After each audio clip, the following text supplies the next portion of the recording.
Alright. Looks good. Everything's green across the board. I think. Here we are. Episode 5, maybe? I don't know. I'm not really paying attention to what number it is anymore. It's the current episode. It's today's episode. Today's episode of Metroid Prime.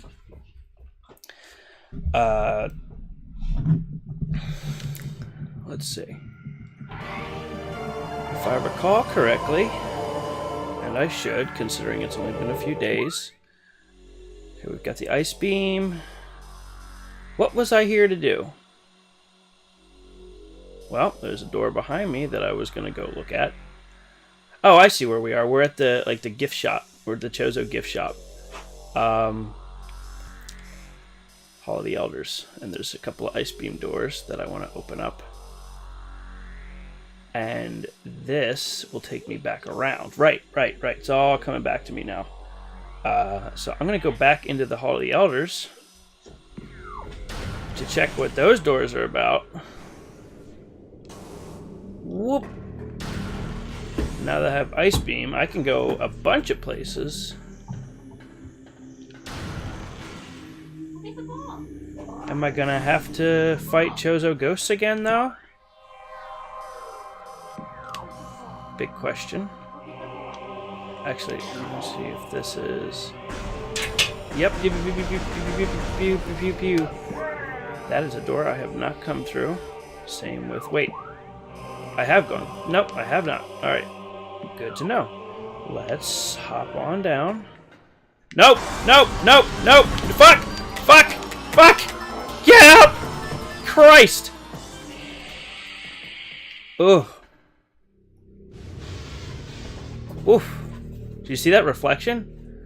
That was kind of cool. It's not like I can't beat the ghost, but I really didn't want to have to fight him again. Wait, what? Oh, cool! Alright!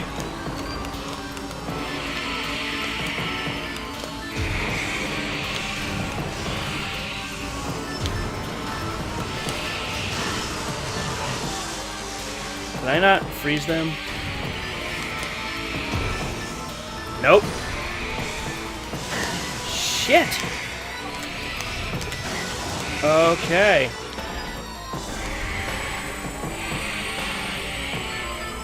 This is not going great.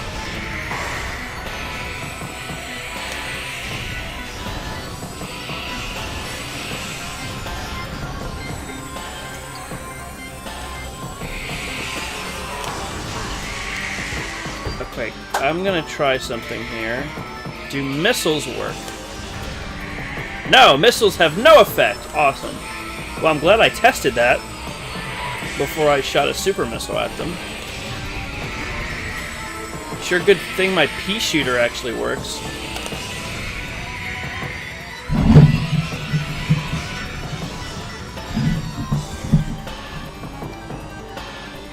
You know, for being the ghost of, like, omnipotent things, or omnipotent aliens, I'm surprised that my flailing in the middle of this... Wow, I just dropped him out of the air. Is he dead? No, he's not dead. I'm surprised that my flailing around the middle of this room with no particular rhyme or reason has been so effective at... Actually, completely effective. I have not gotten hit once somehow. Oh, God! Okay. I spoke too soon. Awesome. I don't know what I expected. I feel like I should have expected that. Why did I just shoot that missile? Okay, well. Ugh. Okay. Alright. Christ. Wait. What? Oh. What?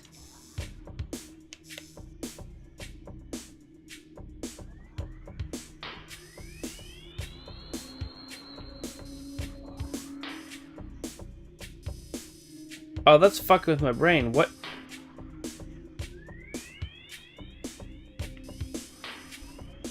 I was just here. Okay. Okay, okay, okay. All right. So, oh. All right, this is making a whole lot more sense. I don't know why I was confused, but I've been here before. And what I have to do is find a way to get up on this track. Oh, wow, okay. That was disorienting for a second. I was questioning who I even was as a person for a moment there. Alright, well. Let's run back and encounter more ghosts. No, thank you. Medley, don't choke on trash, please. Thanks. Okay. That creepy music and everything, man. Love it, also hate it. Love it, also terrifying. Alright. Where am I? Hi, Pop. Hello. She has jumped up and now she's on my lap. I am now unable to play my game. But I'm going to give this dog a hug. And eventually, I will have my webcam set up again. I have not figured out the logistics of doing that yet. Because I keep remembering when it's too late. But eventually, you'll be able to see this pup, this wonderful dog that I love. But, thank you. Okay. So, where does this bring me?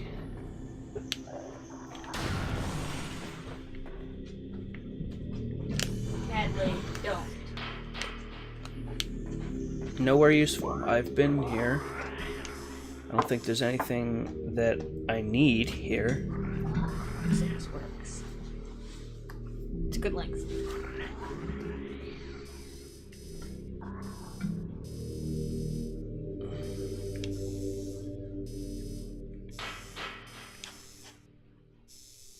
I'm going to assume that this will take me back to the spider ball track in here. This is how you're supposed to go. Okay, yeah, and I used maintenance tunnels to get here because I didn't have the ice beam before. That makes sense. See, there's design. There's... okay, other than this being in the way. Maybe I spoke too soon. What I was going to say is there's design that, you know, has function involved. Okay, well, the main corridor to get to this temple was blocked by the ice beam door, so I got in through the pipes. Okay, great. And that makes sense. But then there's the fact that this pipe is in the way in the main door. Although, look at this. This is really cool. I'm getting sidetracked, but I don't care. Getting to look down and see stuff down below. Ah, that's neat. Alright, I may as well just get this over with.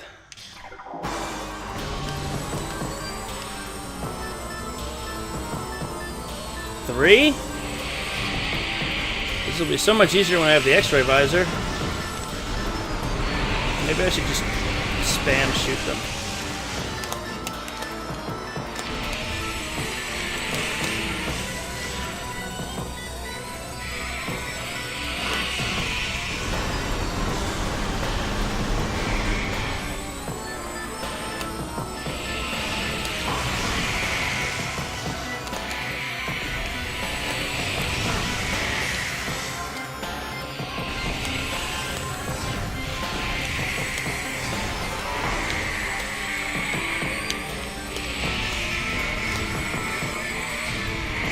Be at peace!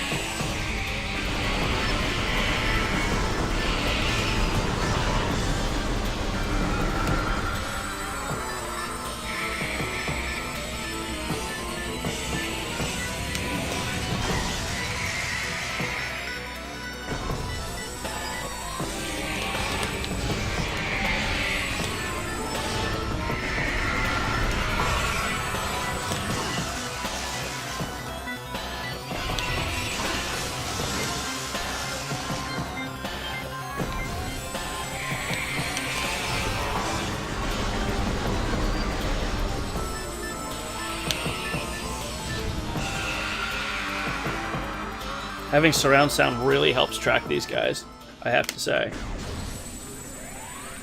Alright. So. Back up here.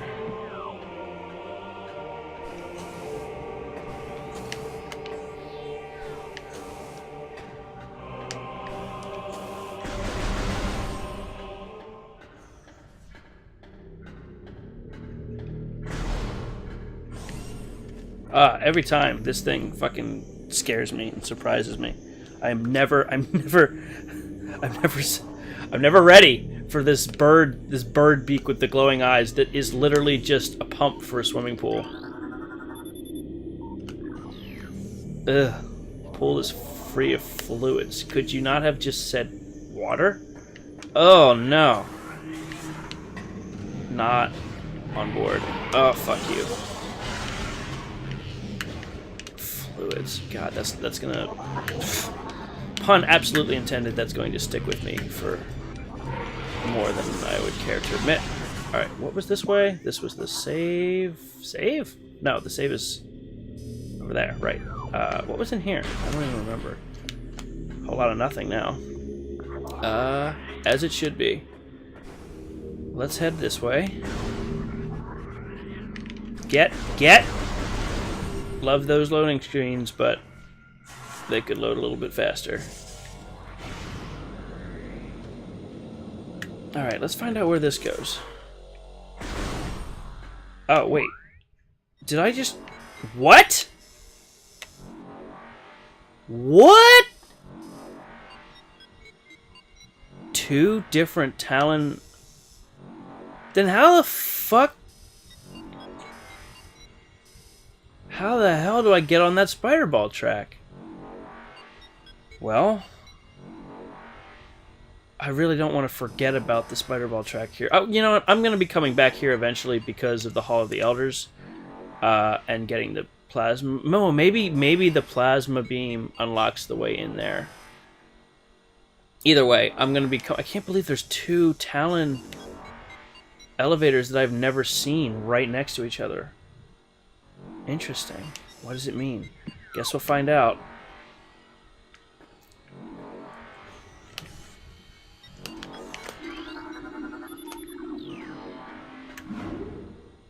I know I'm approaching the ability to access the downed frigate, but I did not think you need power bombs for it. Okay, thank you. I appreciate that.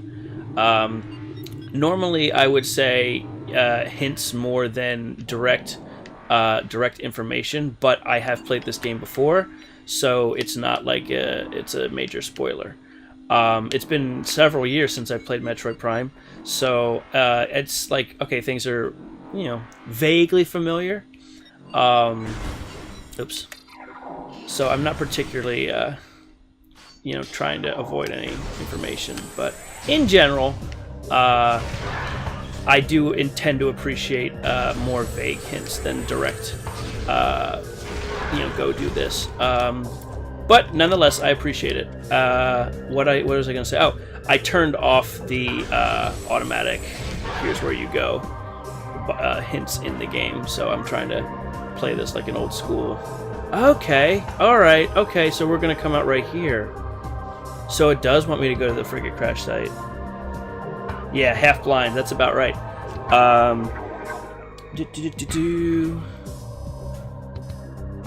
Okay, so that's gonna put me there.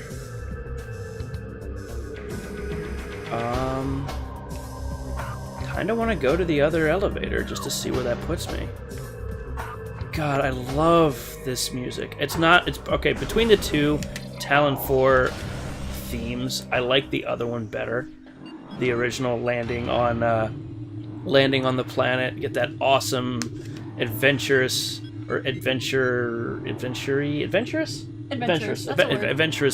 theme. But then the second theme, like you've delved into? Yeah. Delved into the Ezra is my my information checker. You've delved into the mysteries of this planet a little bit. You can see that there's clearly more going on than meets the eye, and behind this beautiful planet there's a very dark history, and you get this much more brooding, mysterious theme. You've encountered the Chozo ghosts. You know that what happened to them at this point if you've been scanning the lore. It's definitely it's moody. You know, it definitely matches the theme of your return to Talon 4 at this point. Now, granted, I've been back to the planet's surface a few times because I've been because my hints are off. I've been beating my head against every unopened door every time I get something new. But in general, if you were, say, following a guide or just moving in from place to place with more intent, I would say you probably would not have gone to Town 4 as many times. So it matches based on what you've experienced at this point. Hello, have I scanned you before? I have. Goodbye. Whoa. Alright, let's find out where this puts me. What the hell?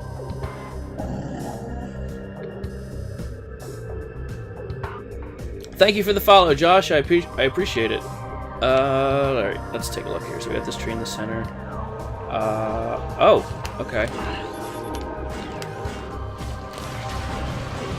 Okay, that's down. Kill the other one. What is hitting me right now? Hey, you. Ah!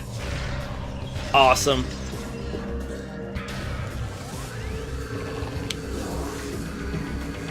Come on.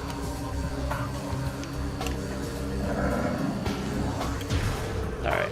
Well, let's get my bearings here. Wow, that is a cool looking tree. Look at that rain. Every time. I am never ceased. Okay, maybe at this point. Wait a second. That's I was about to say that's a glitch, but I can tell you with certainty that it's actually not. Oh, I forgot about that. That's so cool. There that you just can't see? Yes, with the X-ray visor. Oh my god, the patterns of the rain on the floor of the invisible platforms. What an awesome way to introduce this concept. I love this game so much. Oh, you'd never notice that, and you probably fucking never would have noticed it without the quality of the visuals looking this good either. Like, this is, I mean, it's barely a blip on the... Look at that! Oh, I wonder if I can cheat my way to somewhere that I shouldn't be. Because technically I really shouldn't know that this is here. Is it just this? Maybe it's just that door. Oh, what? Okay, here we go. Whoop! Oh, Christ! I did it. Hey! Missly boy.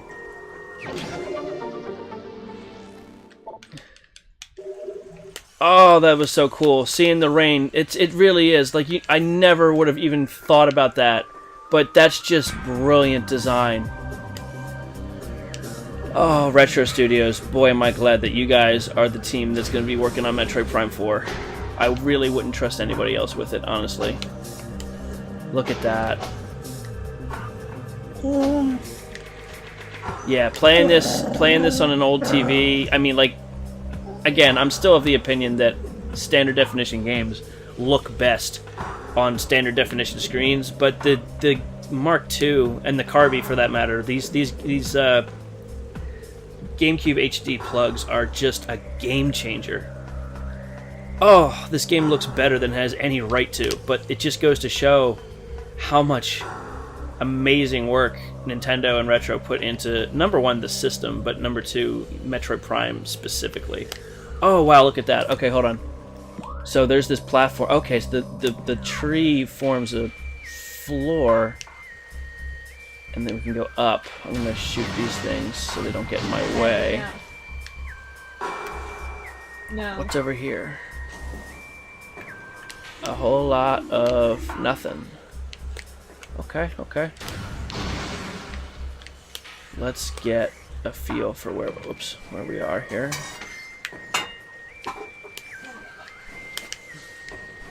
Natalie, bring it here. Bring it here. Bring it here. Bring it here. Madly. Bring This it will here. put me... Oh, hello. Bring it here. Natalie is Girl. asking for fetch, as she often does when we're down here in the game room. No, she grabbed the juice box. Oh, she grabbed a juice box. Oh, so that's an illegal move. Penalty. She's got powdered sugar on her head. Controls are on the other side. Of course they are. Okay, so I'm not going to be able to go down this way, but I still want to explore this room as thoroughly as I can at the moment. let's go ahead and... So there's the invisible platform. Alright, spider ball time.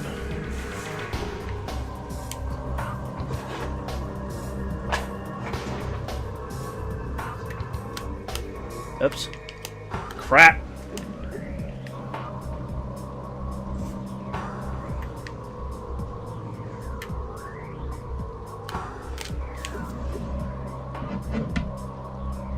Oh, she's trying to get to the rope. It's all tangled up in your cords. Alright, hold on. I know. Hold on, pup. Just give me a second. She was trying. She's very hard good. to be very Despite being a nuisance, she is actually very good at not attacking things that aren't hers. With the exception of things like juice boxes, tissues, and... She knows cords are a big... Cords, yeah, cords. She's actually really good around cords. Oh, that's cool. Oh.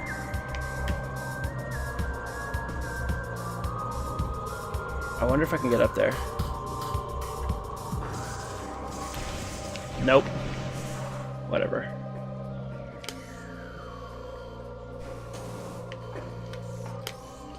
Is that a...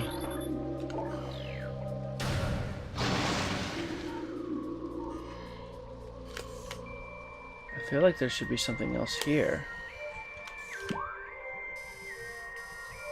Well, let's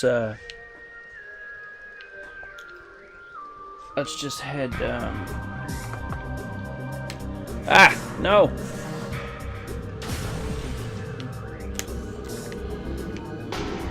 What? This room doesn't...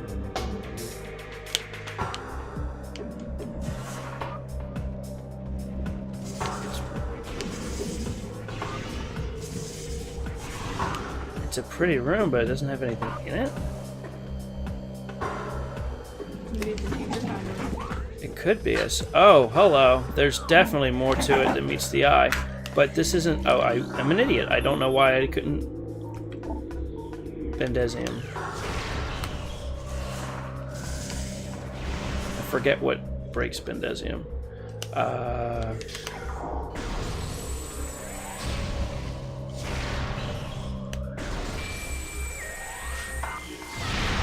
What? Am I dumb? Am I missing something here?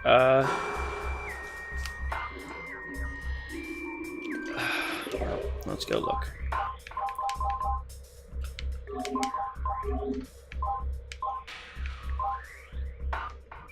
Where is... I don't know if I've ever seen Radion.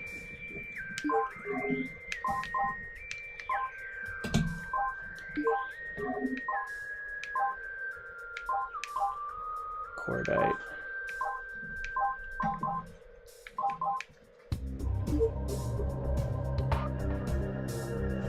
Power bomb. Okay, that's good to know. I appreciate that. That's the kind of thing I really don't mind because I would just be looking it up. Anyway, good to know. So I am out of my breath here. Gonna have to remember that I have not been in this room.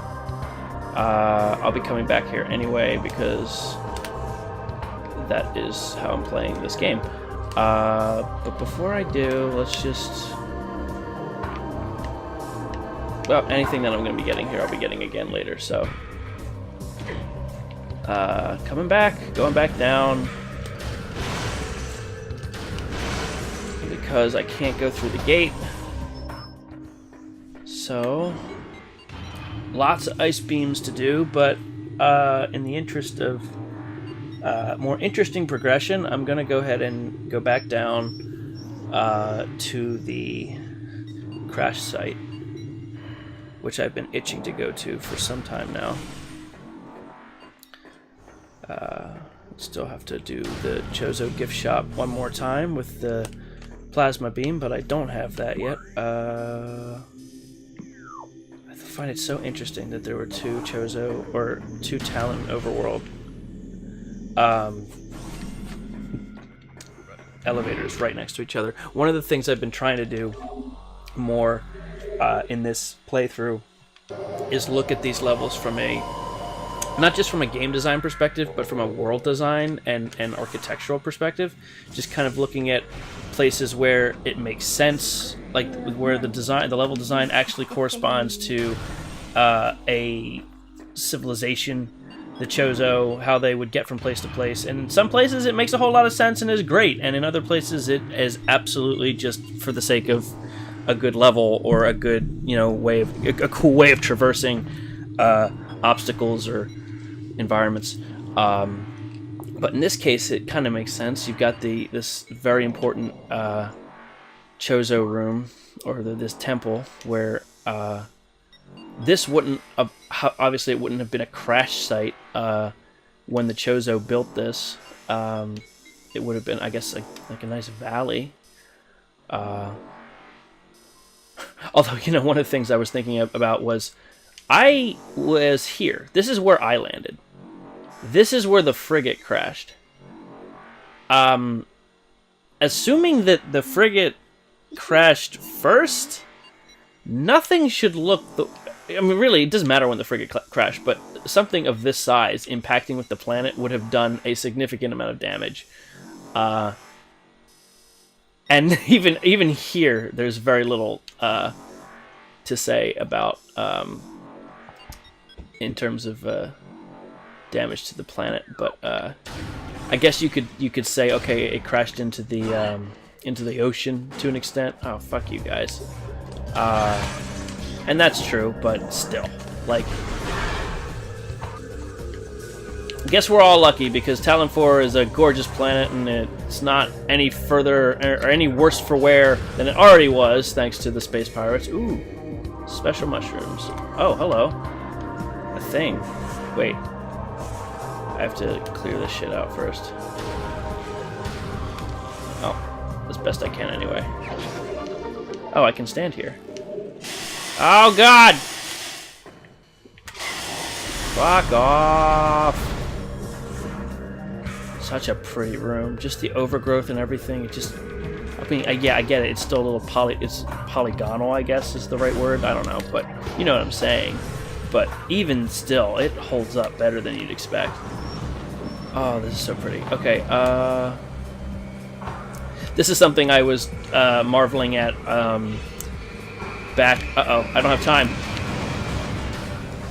Ice beam! Yeah, fuck you!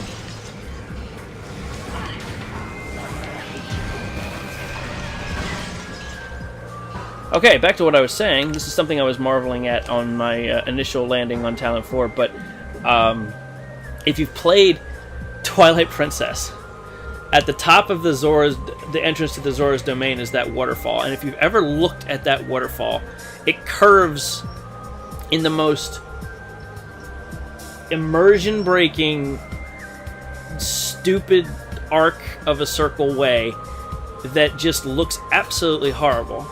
And of course, it's a GameCube game, basically. It is like, yeah, okay, the Wii was it was on the Wii too, but it's a GameCube game.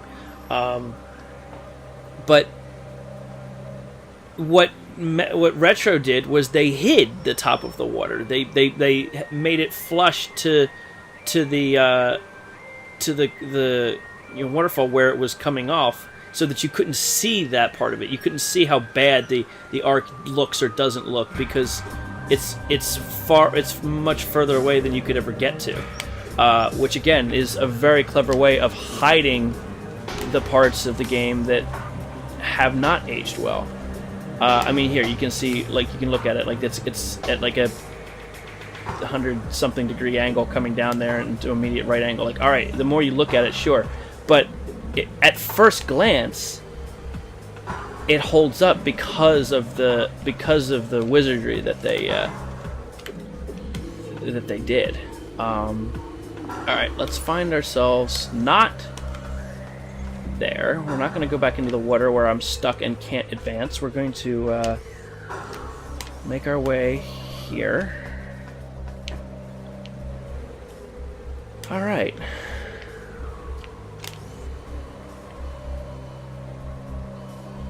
Oh, that's so nice. The dewdrops or the raindrops on your visor never get old either. Hello? Okay, that's the main door. With, you know, boxes in front of it, because of course there are.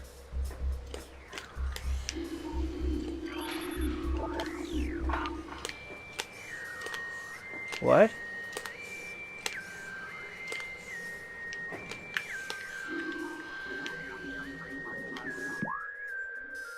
I'm not sure I want to go down there for fear of not being able to jump back up, but mark my words, I'll be back.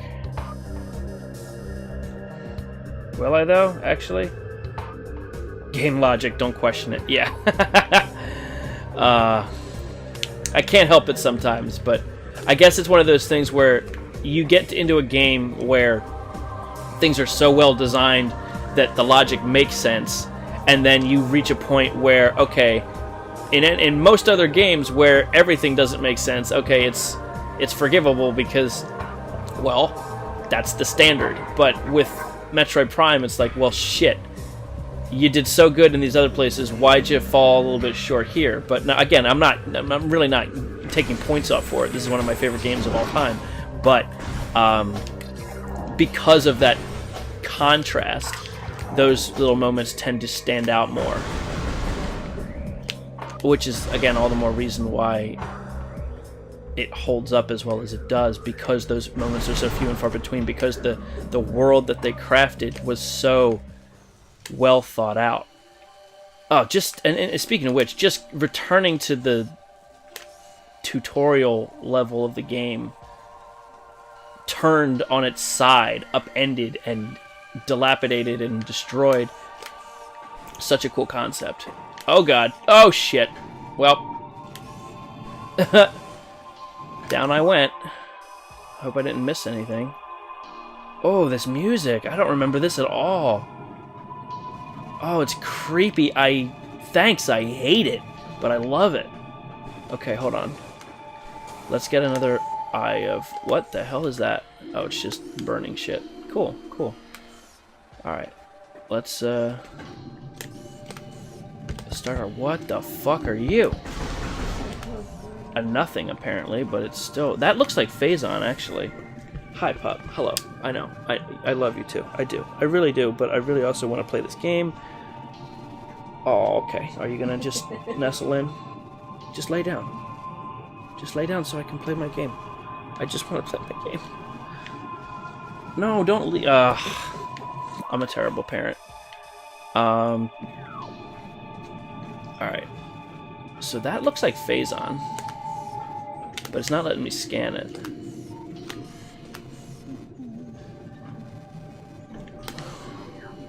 It's also not giving off any readings, so I don't know. Just clearly not actually important.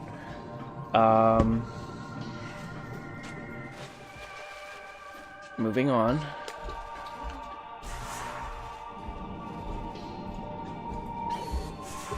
Oh, we're in the vents, the ventilation shaft. I touched on the... Oh shit! Why are you... I totally broke you! Also, how did it hit me through the fucking door? Fuck you. In any case, I touched on this when I was going... Medley, where's Mom? Go see Mom.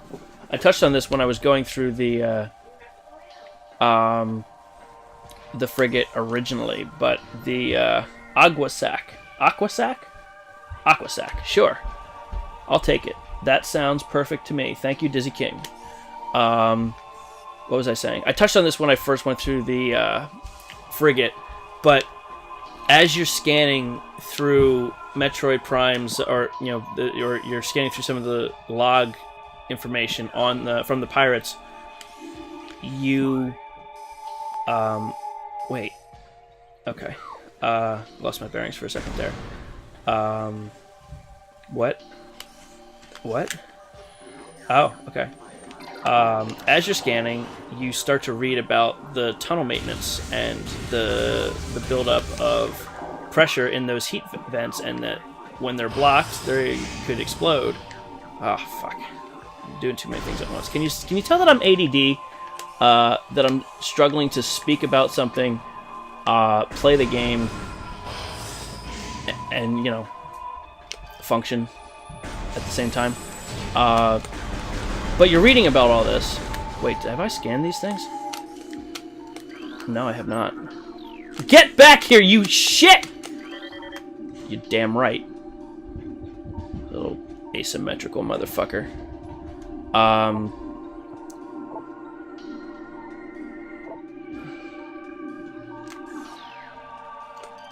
Get out of here, all of you. You're reading about all these tunnel problems.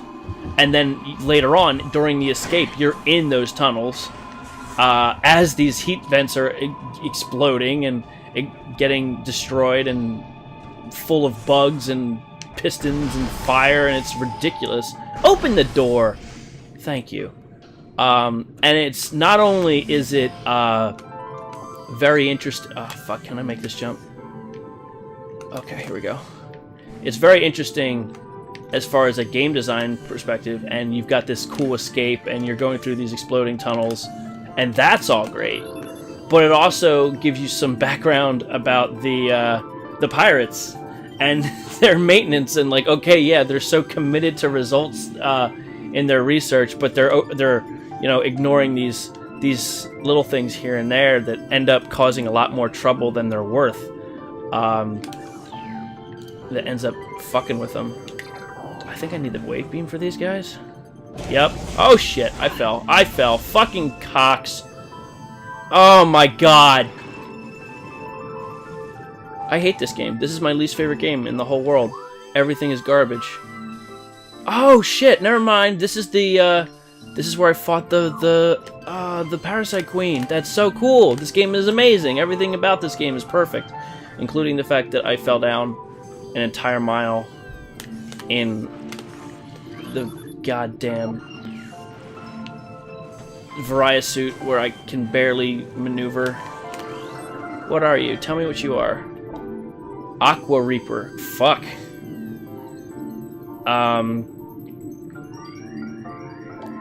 Part of a submerged organism. Poor vision. Alright, so assuming that I cannot go down here, which I'm not completely convinced of, but we have these wonderful tentacles in the way. I kind of want to retrace my steps real quick here to make sure I didn't miss anything.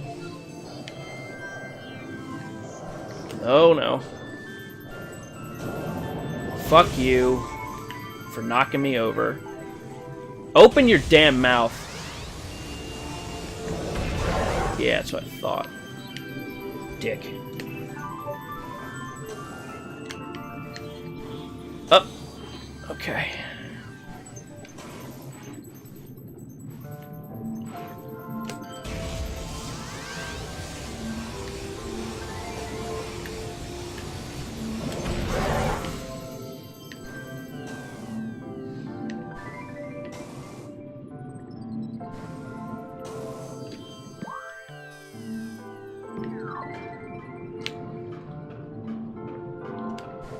I swear to God, you could teach a college course on world building just by looking at the design of Metroid Prime 1. Something else I thought was interesting, and I don't think we're close yet.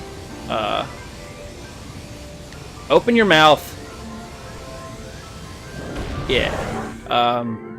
But when you get the gravity suit, in addition to obviously the incredibly enhanced movement. Okay, so we've retraced our steps, and as I thought, but really needed to double check because it's a Metroid game, there was nothing that I missed. In addition to the increased movement, your vision underwater gets a whole lot better, if I recall correctly, which I thought was an interesting touch, and definitely a welcome one as well.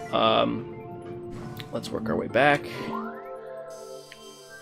I am gonna go down and check the center where the tentacles are. Whoop. Oh shit. Okay, so yeah, you can fall all the way down here. I'm gonna shoot you. Spam, spam, spam, spam, spam.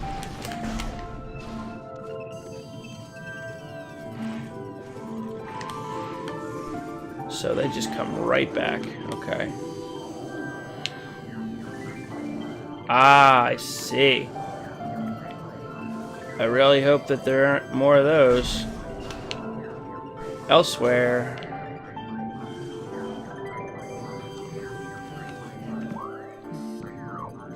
Oops.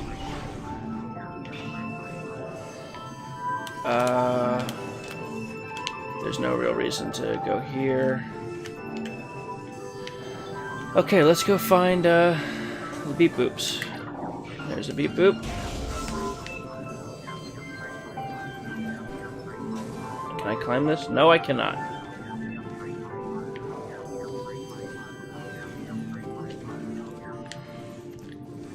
Let's trudge back over here so I can get up on the first deck where I fought the queen.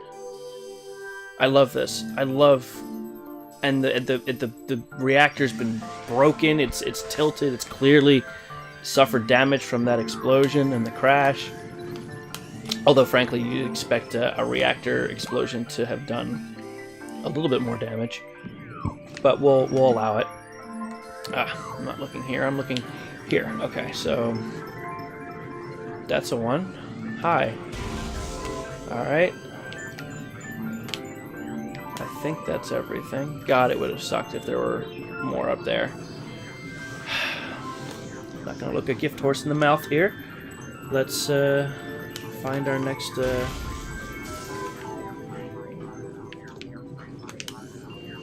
And they're all going up to the door that is out of my reach, I'm assuming.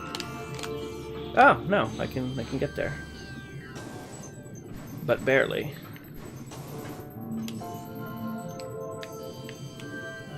My thumb has been bothering me today. Not a good thing for a video gamer.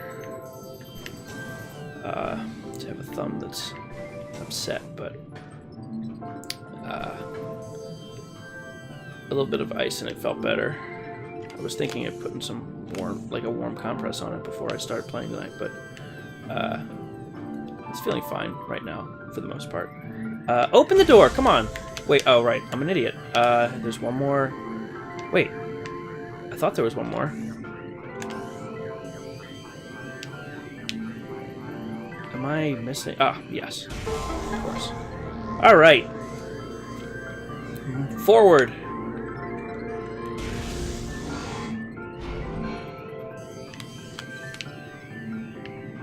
What are you? Inoperable. Was this one of the morph ball doors that, again, that's one of those things that to me stand out like a sore thumb in a game full of good design is, yes, we're going to use, the space pirates on their frigate are going to use a door that is unlocked by a Samish-sized morph ball object. Yeah, that's gonna be perfect. Let's see, we're providing auxiliary power here. That looks really cool in the thermal visor.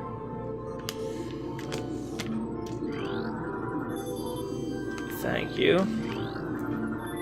Great, I got to read it twice. Oh, in any case, well, I want to make sure I'm not missing anything in here. It is cool that you can see more detail, albeit purple detail, in the thermal visor until you get that enhanced gravity suit. Open the door. Okay. Moving forward. We have fishies and another... That didn't sound good. What was that?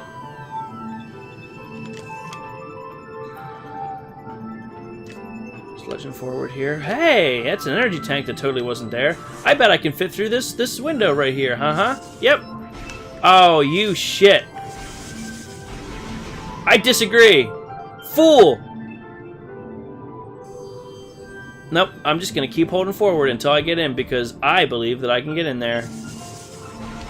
Fuck you. Alright, someone don't let me forget that this is here. Because I know that I think anyway, that I don't get the gravity suit in this area. Wait, what? Are you fucking with me? Again, not looking a gift horse in the mouth. Let's just keep moving.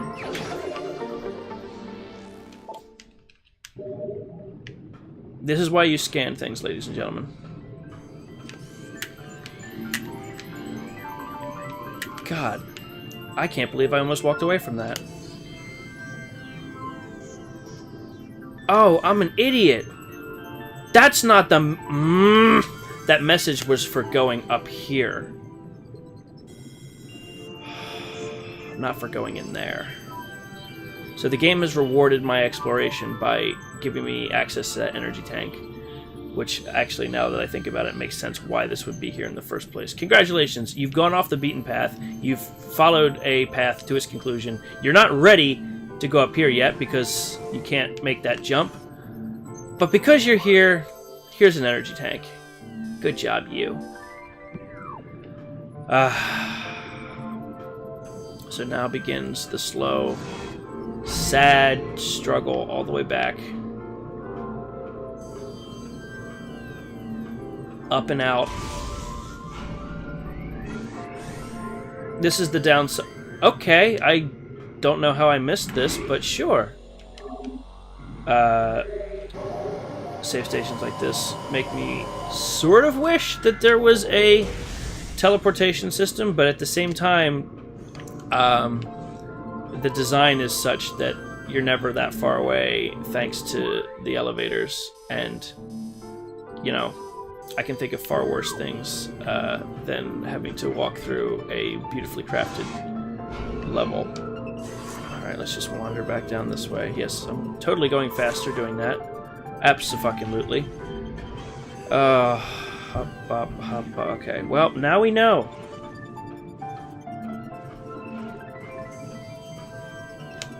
My energy tank meter is looking real nice, though. I will say that much.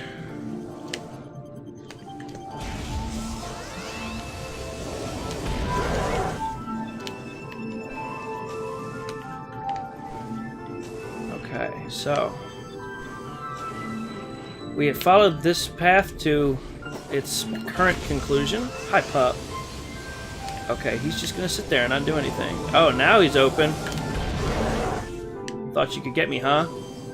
Not. Oh, fucking nope. Too bad, buddy. You don't have to get me because I just played my fucking self. It's okay. Everything's fine. I love the water. I love water levels. There's nothing quite as tranquil and humbling as walking the equivalent of a fucking military tank through a swamp.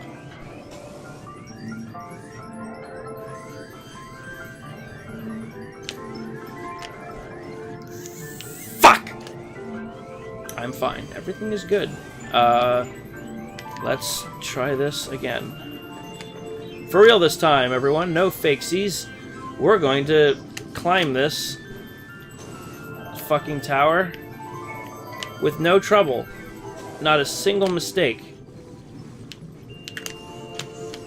Which is hilarious considering the fact that I've already done this once when I climbed back up this silo just to see if I had missed anything.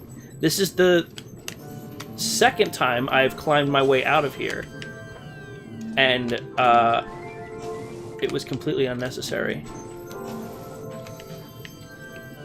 Oh boy, a snack. Thank you so much. My partner has made me a wonderful first grade era snack of bumps on a log, raisins, peanut butter, and celery, and it is delicious, and I am very happy.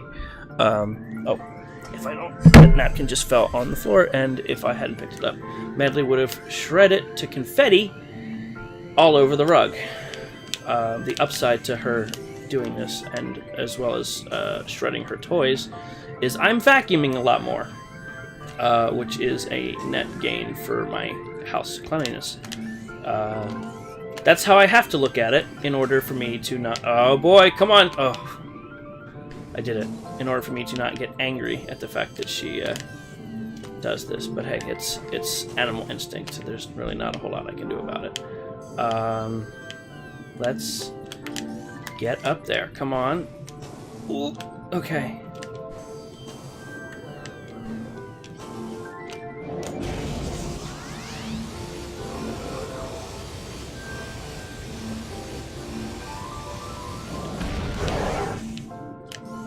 Okay.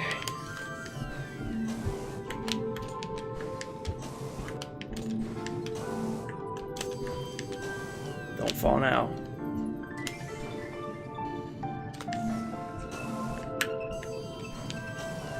Okay. Christ! Alright. We made it back out. Despite the energy tank, I am still of the opinion that it was not worth the trip. I really... This is one of those moments where turning off the hint system was a horrible idea, and I'm paying for it. Open the door.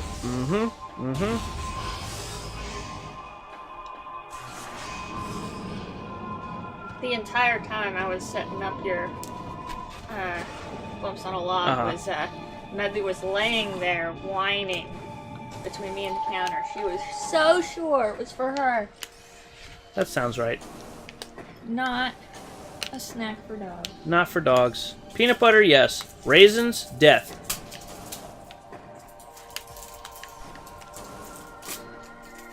Do not feed your dog raisins, everyone. Poison. Where's the out? There it is. Okay. Alright.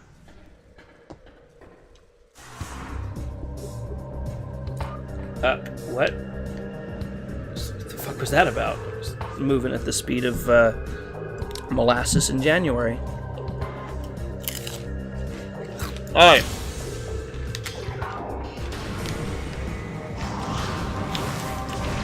Sucks to be you!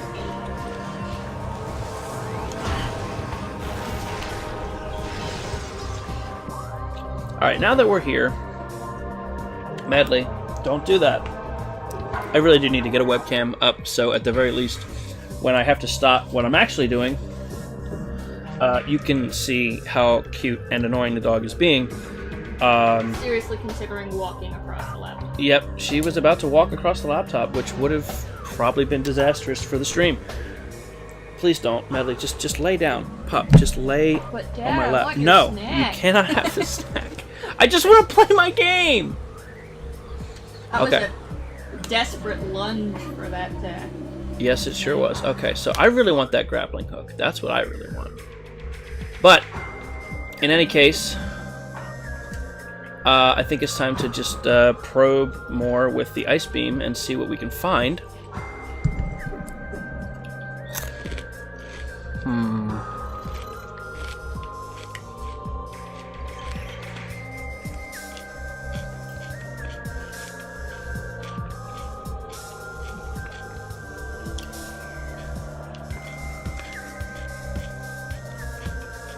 Can't go here yet. That's grappling hook. I know, honestly, wait, what is this? Oh, right. I need the gravity suit for that. I think the best place to go will probably end up being Phendrana Drifts, but I still want to get a feel for... I don't know what this is. That little penis coming out of the end there. Wait, there's a ice door there. Okay. Not where I expected it. Also, doesn't seem to be another one anywhere. Oh, this is the pirate lab. Magmore Caverns. Oh! Oh! Okay. So we have more pirate lab.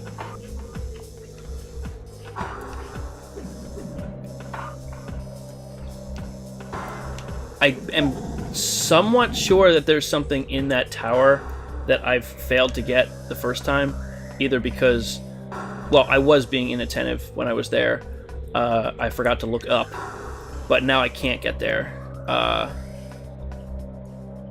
Or at least I couldn't at the time. I might be able to now, but in any case, we'll figure that out later. A door here? No.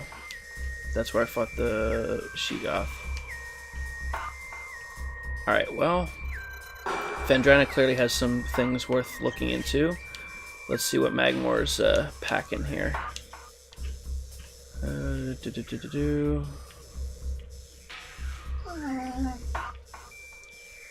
Okay, we got an ice beam door there, but I have no fucking idea how I'm going to get up there. Something tells me invisible platforms, and unlike the beautiful rains of Talon 4, I will have no help in finding them until I have the X-ray visor. Little penis leads to a missile expansion. Excellent. What a sentence. It really is. That might be that's a brand new sentence that no one has ever said before. I'm going to have to go back and check out the little penis next time I'm at Phendrana, because I seem to recall looking for it, but being unable to find it. Huh. Something, small penis joke. Alright. Okay, we have another one over here. Alright, so there's plenty to do. Wait. Now I'm blanking out on whether or not I needed to actually go to the Chozo Ruins again. I don't think I did. Let's just do another quick once over here. All the ice beam doors are here. I still want to figure out the furnace spider ball stuff, but I don't think I can do that right now.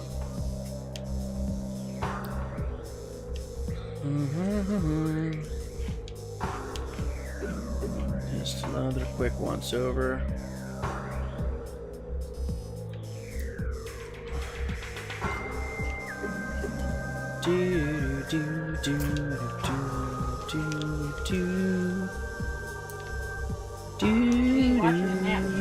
Shut up! But you're not wrong. I'm sorry, everybody. Let's go find something that's actually interesting to look at. Like Magmore Caverns or something.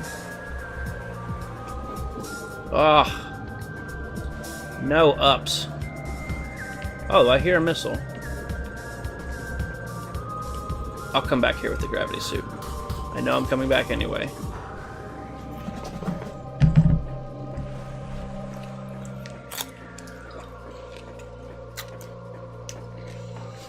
Need hints? Just ask a little penis. Oh god, what have I created? Alright.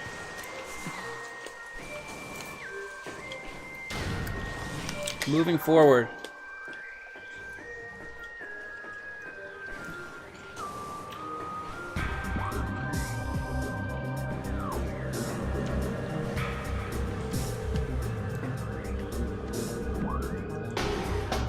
How are my missiles? They're fine. I've got over 100. Fastest way to Magmore. That's pretty promising.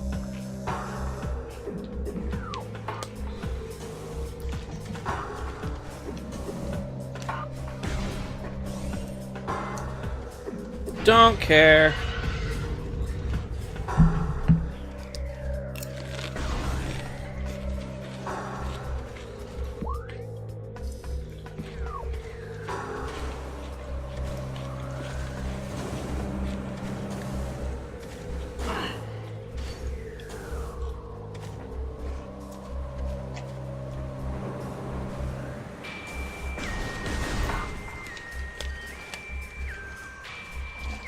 Ask me how much I care, plant! The answer is, I don't know, 10 damage worth? Still can't go up here. Oh, that's a plasma beam door. I haven't seen one of those, I don't think. Oh, God! I knew that was there, but it still surprised me. I don't know what to tell you. Don't make fun of me. Or do. Whatever you want. Ouch. Ouch.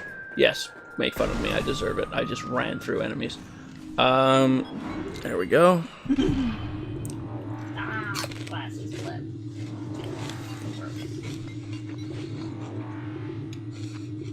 Metroid Prime. Doing sweet elevator loading screens before Mass Effect.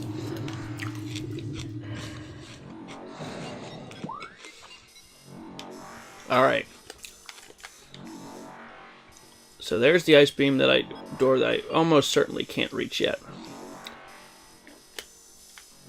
This is nothing. Oh, there's one that I can totally reach. So I may as well go that way and check.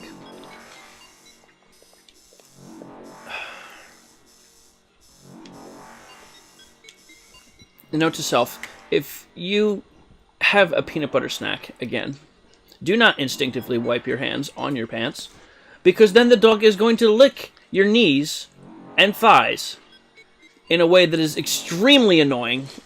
Nedley, leave me alone, please. I love you. I love you so much. And then you have damp legs. And then I have damp legs. This is not how a super bounty hunter warrior would feel. Oh no, it's pretty wet on this planet. Samus is enclosed in super Chozo armor, alright? It's not, she's fine. It's temperature controlled. I'm sure. It's not written in the lore anywhere, but I'm sure it is. Alright. Actually, though. Yes, we're going this way. Alright. Alright. Today on Metroid Prime, Andrew looked at the map entirely too much. Wait, I think I have... Yeah, I have to go this way. Alright. Well, you either created a meme or you created a lewd chat. Yeah, well... Madly, no! My rule is, you know, respect everyone and don't be a dick. Like, I didn't say anything about not talking about small dicks in the chat. Madly. She got the napkin. Remember that napkin that I was telling people that she would shred if I let her get it? Well, I let her get it. Bring it here. My multitasking skills are subpar. Bring it here. Alright, where the fuck do I go? Good girl. Good girl. Give it. Give it. She's such particularly... a good girl. She really didn't want to... Yep. Oh, God. Why can't I double jump out of this? There we go. Okay.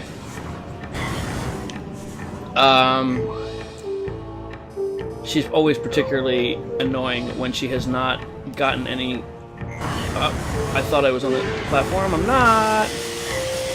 I really should have been more careful. I'm really goofing myself right now. I was like, I'm gonna rush through here and be super efficient. No, actually, I'm just gonna get myself fucking killed. And make an absolute fool of myself. Alright, there we go. She's particularly annoying when she hasn't gotten any exercise, and because it's been raining all day, she did not get a walk today. Okay. Alright, we're here. We made it. Now, let's take a look and see if there's anything worth... Maybe I can? Ah, yes! Clams! Molten magma clams.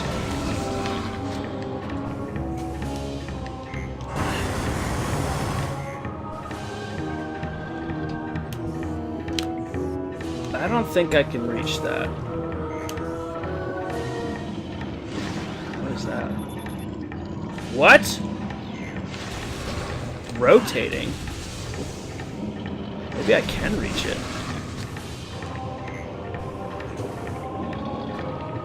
How do they rotate? Get off your high horse. I know you're... you don't actually want to fight. You're just puffing up your chest so that I don't bother you. Well, guess what? I just want to cross over on top of your shell. How do I rotate these? I can't reach that.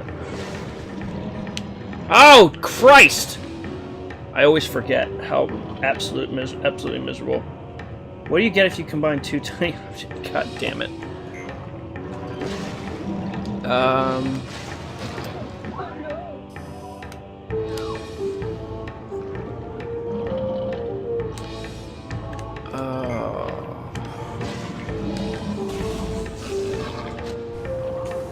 Wait a minute.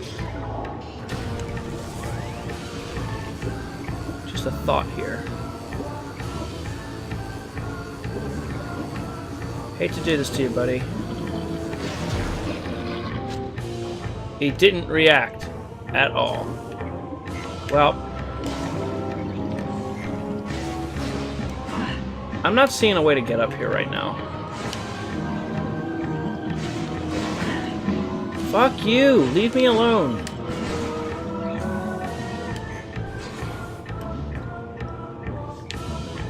A small cat. Oh. So yeah, I don't think... Wait, is that that's a grapple beam. That's why. Okay, well, now I know. At least I found out. Oh, I hate these things so much.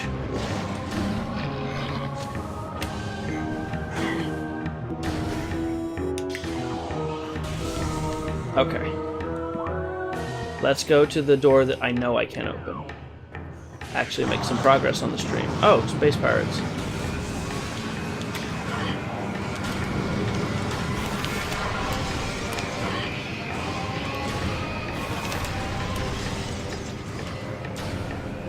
I'm really putting those energy tanks to good use here. Or bad use, depending on who you ask. But they're certainly not going stale, if that's even a thing. Alright. Over this way. Can I make it? Nope! Oh, sort of. Consolation prize.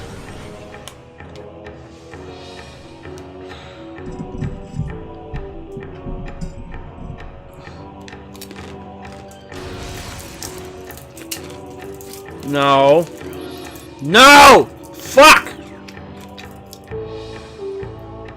I hate it, not as much as my ability to play this game, Josh. I'm like, oh yes! Surely. Okay, at least this takes me to Phendrana Drifts. This wasn't a total wash.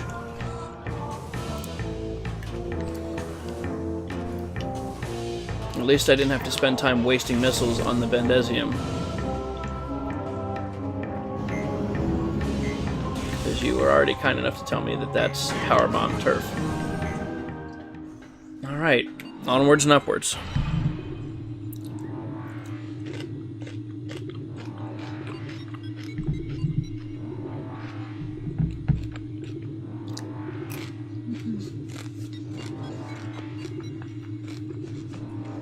Let's go get that tiny penis so we can put it to bed. Oh wow, we're literally right here. This is perfect. I'm gonna pretend that I planned that. All part of my grand master plan of being real good at this game.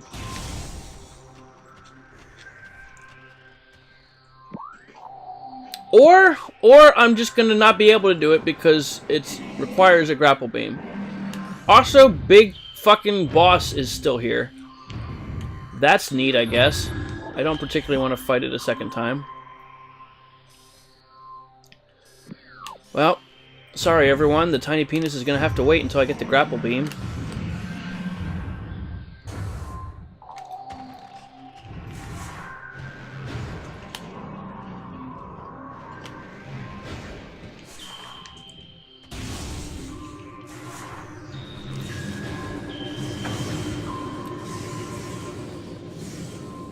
Okay.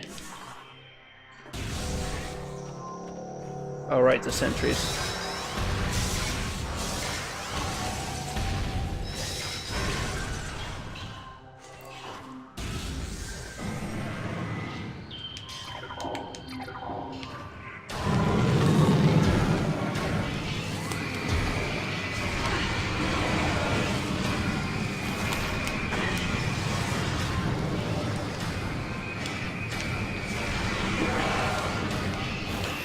You're not allowed to dodge me, you're just supposed to sit there and let me freeze you.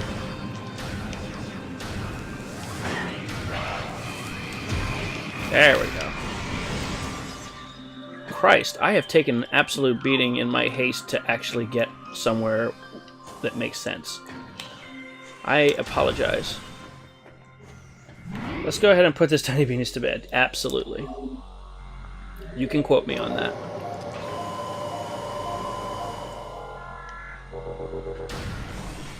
Okay, hey, look at that. The pirates have not respawned. That is, frankly, the best luck I've had in today's excursion in the Metroid world. Okay, so we have that one, which is almost certainly going to be the one I go for.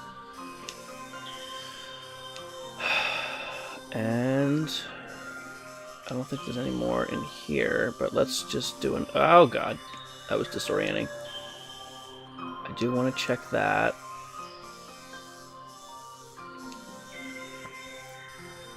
Another tiny penis.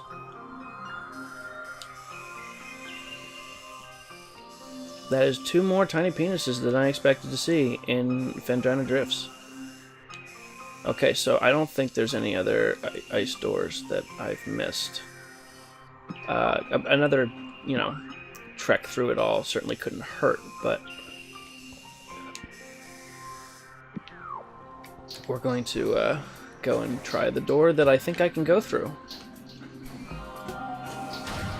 I have really enjoyed playing without the hint system, just immediately telling me where my next destination is, because, again, one of the reasons... What about the elevator? Pardon me, Mr. Pirate, that I just opened the door and while you're trying to rebuild from the last time I invaded, and here I am again, ready to fuck your shit. If you could just wait one moment while I look at my map. For another 10 minutes. For another 10 minutes. Hooray! It's map day. Quarantine Cave, Magmore Caverns. Oh, shit! Good memory. I completely forgot about that one. Thank you so much for actually being attentive. Someone's got to do it, if not me. Very good point. So I'm going to remember that, although, frankly... You know, if I were a betting man, I would say that these connect. And if I had to pick going through the entire pirate base or going through an empty boss door or boss cave, I would pick the boss cave. So, hey, Mr. Pirate, sorry about that. Sorry to bother you. Please, just go about your business. Mean you no harm. I knew it was too much to ask. This is the wait. Oh my God! I was I ran forward like a buffoon. Go down.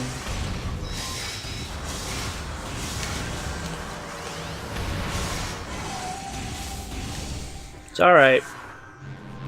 Oh, right. I was wondering, why did I go right that way? It was because of the fucking tiny penis!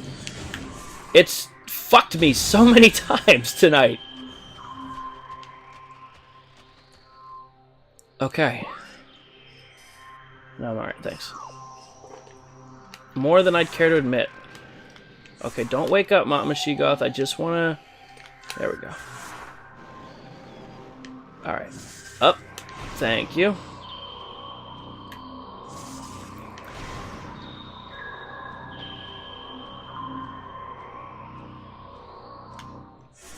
Oh, look at that. She landed on her toes. Such finesse.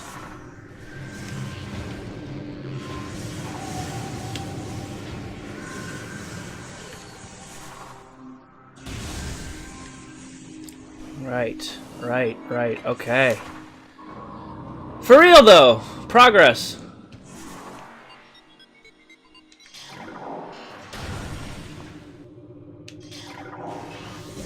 Oh, an energy tank. Ooh, this music. This is new. Signs that I'm on the right path, everyone. New music. New doors. Oh, feels good. Okay, clearly... Yeah, that's plasma beam shit right there. Oh, look at this!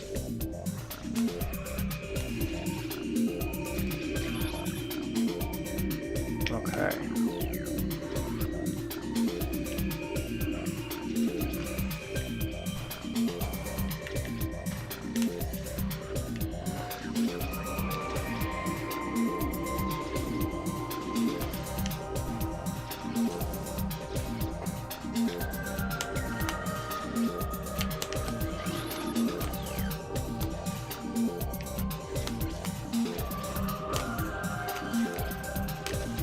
do I get down proper? Ah. Well, maybe not.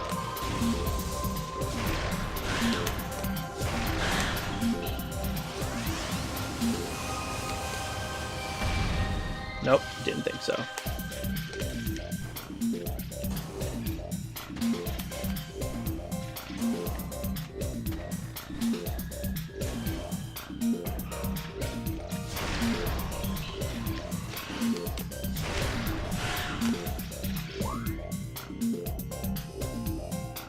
All right. It's true. It's a perfect quote. Well done. Alright. May as well go through here just to see them connect like I thought they would. Boy, am I glad that I avoided not having to do this. Or avoided having to go through all of this a second time.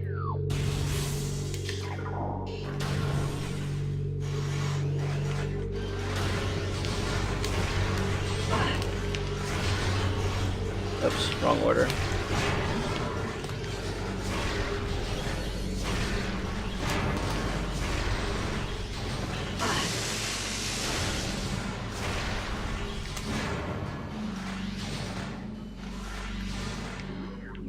Yep, nothing's changed here. Back we go.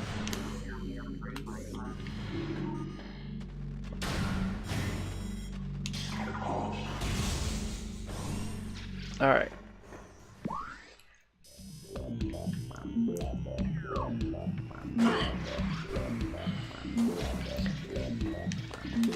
Dude, you guys are eating bugs in the sky. You have amazing sonar. You should not really be bumping into me for any reason. You know I'm here.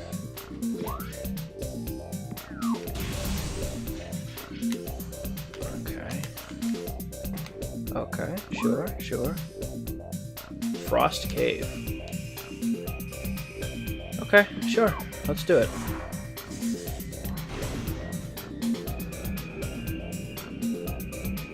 Slow uphill climb here.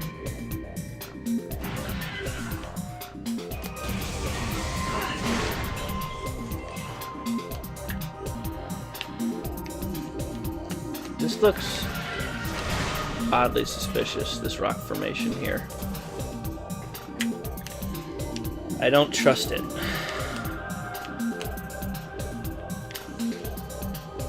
I'm a little surprised that there's nothing here. Hello? Fuck you guys. Oh, these guys. This is grappling hook shit.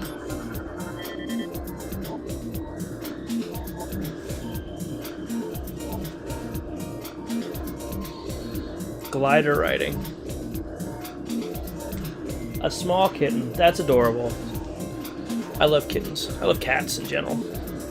Cats and dogs, they're great. I love them both for very different reasons. The sport of glider riding. Okay, so this is something I'm not. How do I put this nicely? I am upset with Metroid Prime Federation Force. But here they made glider riding a sport in the Metroid universe. That would have been nice to see a cameo in a game like that, where instead they just made Rocket League, but bad. Oh, what the hell? Shit! That's bad. That's real bad.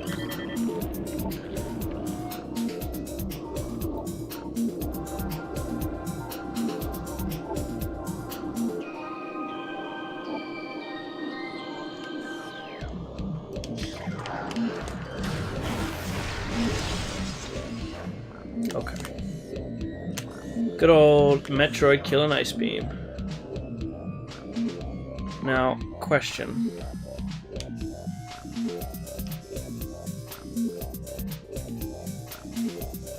It wouldn't let me go down there if there weren't a way for me to get back out.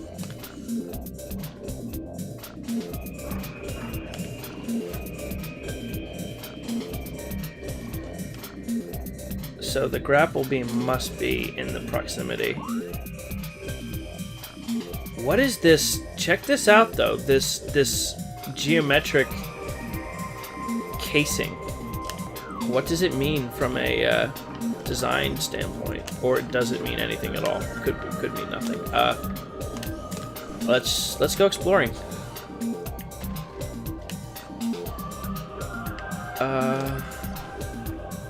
Got a missile tank under the ice here. One hunter Metroid, that was it.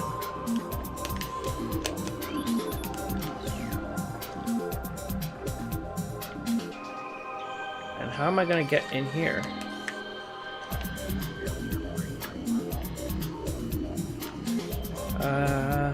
Well,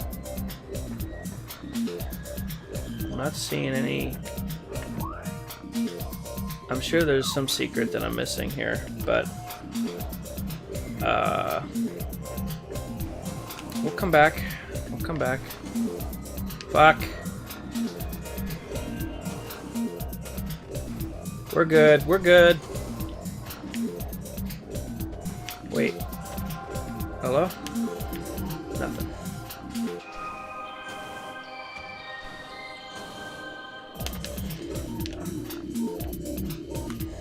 I heard something. Is that something? That's a door. That's a door I haven't been in. That piano part reminds me of the music part in Mario Kart. Oh yeah, I can see what you're saying. Yeah, because as you're driving down the piano keys. Yeah. Aha!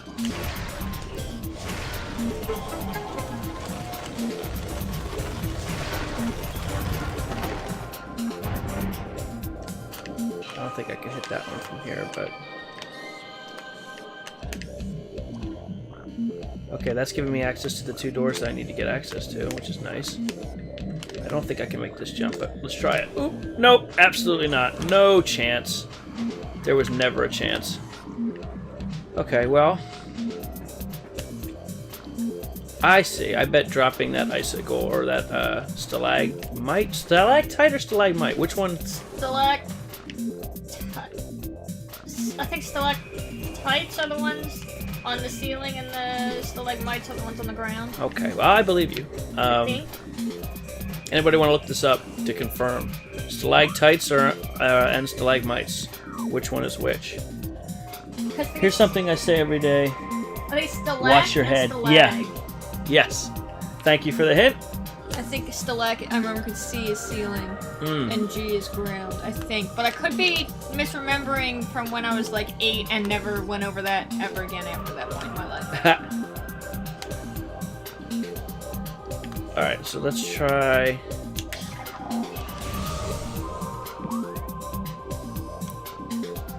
Let's see where this goes.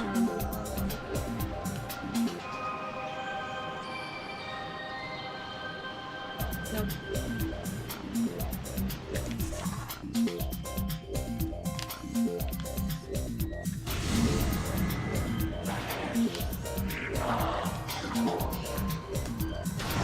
Got him. Fuck.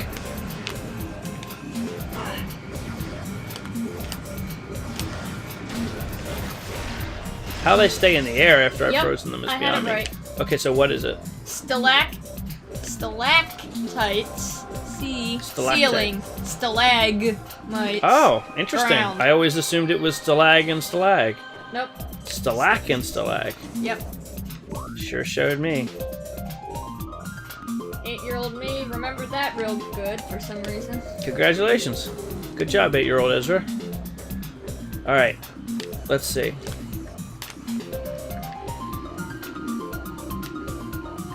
So we got stuff down below. A wave beam door. And look! An even smaller penis! There's a proper chode over here. So many little appendages in the Phendrana Drifts. I mean, isn't there a point where you'd call it a finger, but I guess that's less fun than saying penis. It was the first thing that came to my mind. Take that how you will. More grappling hook stuff that I can't do yet.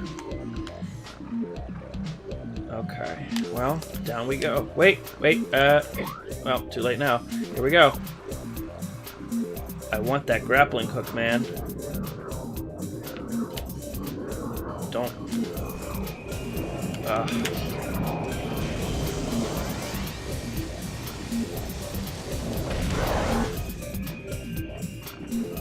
come back to this room later.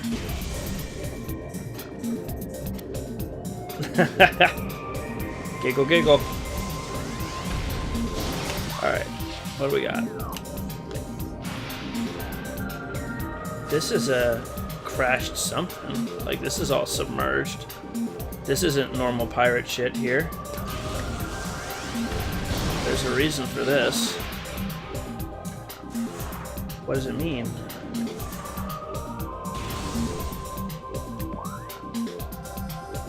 Oh, good. Who called it Hunter Cave? I know why it's called Hunter Cave, but who called it Hunter Cave?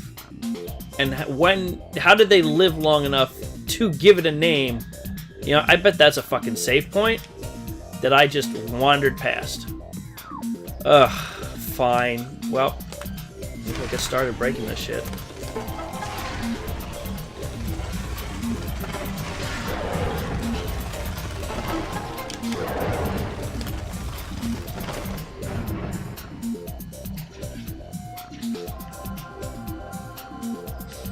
Maybe I was wrong. I was under the assumption that there are going to be, like, a shit ton of Hunter Metroids down here, but...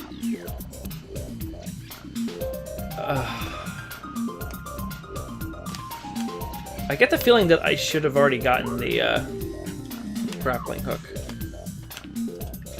I can't make that jump! Nope. Oh, good. Now we're in the water.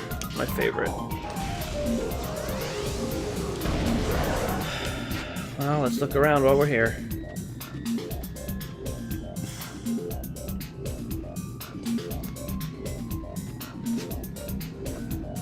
I think I mentioned this, but one of the reasons I've really enjoyed, up until... this is the first point in my playthrough that I've really struggled to have a good idea of where to go specifically.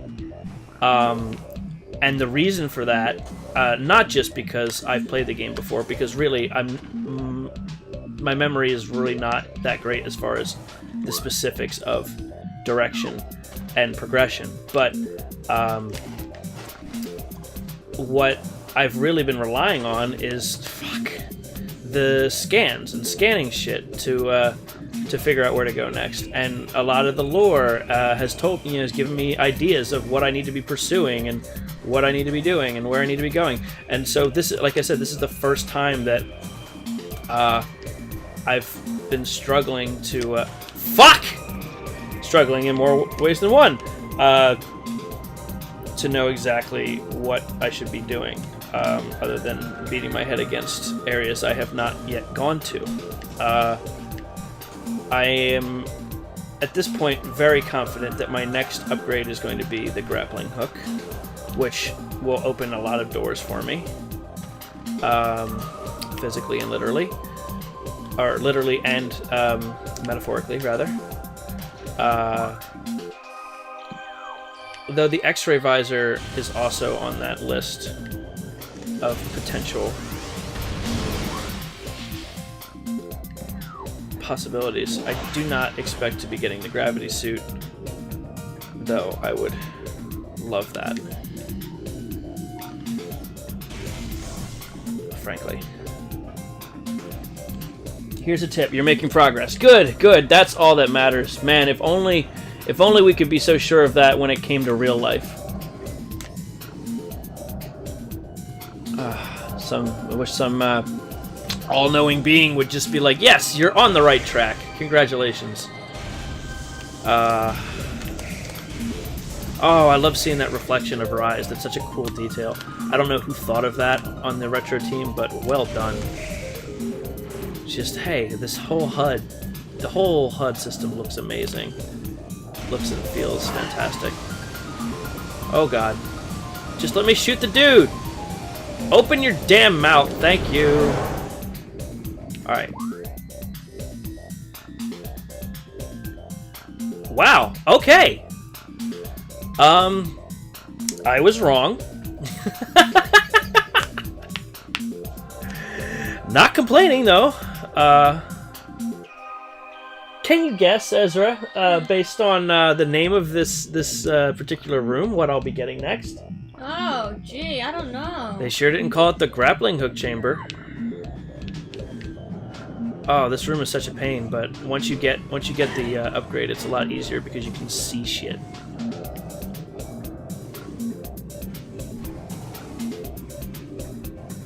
This is not what I was expecting. What's the quote from Django? A surprise to be sure, but a welcome one.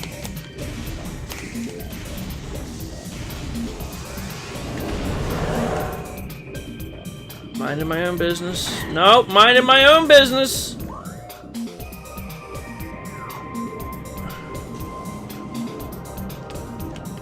Oh, you beautiful, beautiful Samus logo. Okay, so let's get one more look at this as it is, just so we can get a contrast here. Get! Thank you. I love the gravity suit so much. I love the way it looks. It's, when I play Smash, it's my default skin for Samus. Samus is my main in Smash. Has been since, Smash on the 64, actually. Oh. Yeah, right? It is the Fusion logo. Good point. Yeah! That's sexy purple. Love it. Absolutely.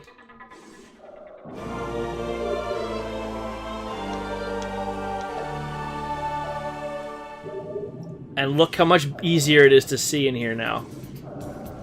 It's crazy. Okay. Now, let's enjoy our newfound freedom here.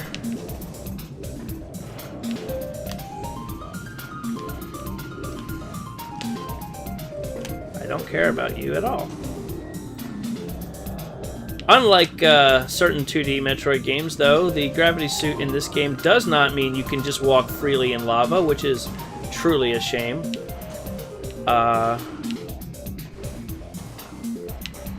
Is there a missile or anything? Is there a collectible in here? That's the one thing I really wish that they had done is either indicate on the map when you've been in the room or when you've been in range. Oh, I hear it. I hear it. See, I hear the collectible. I wish it showed up on the map because I heard it. Or because I was close enough that I could see it. Okay, so where is it though? Aha. Hi. Nope, I'm an idiot. That's a fucking glow stick. Alright, let's find the collectible.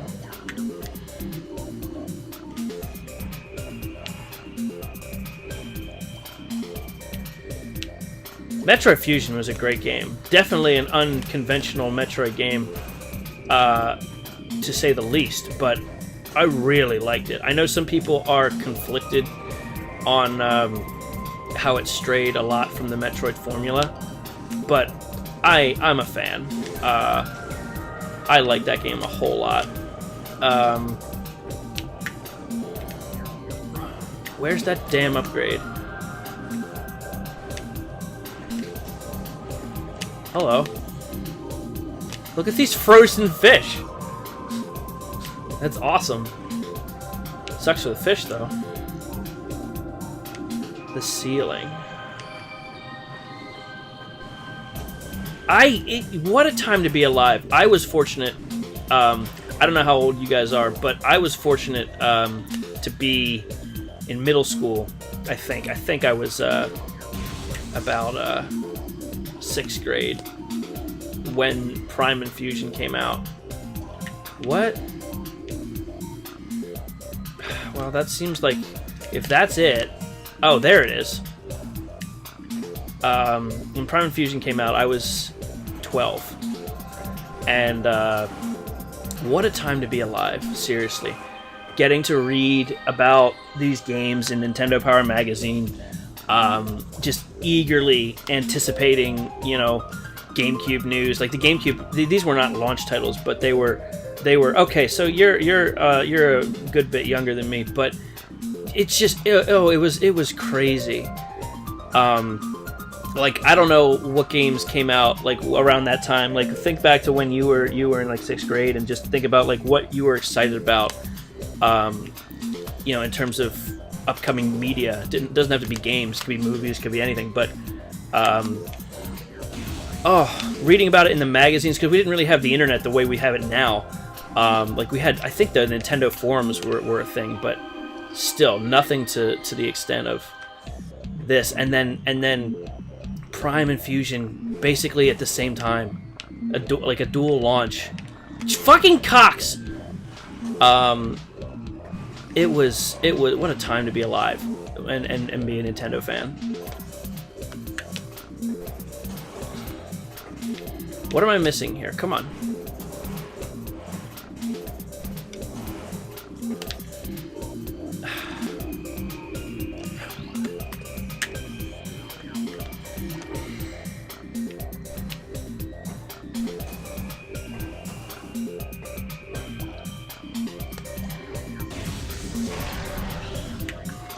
I bet it's something to do with the plasma beam, with this ice being the way it is. Oh, I'm an idiot!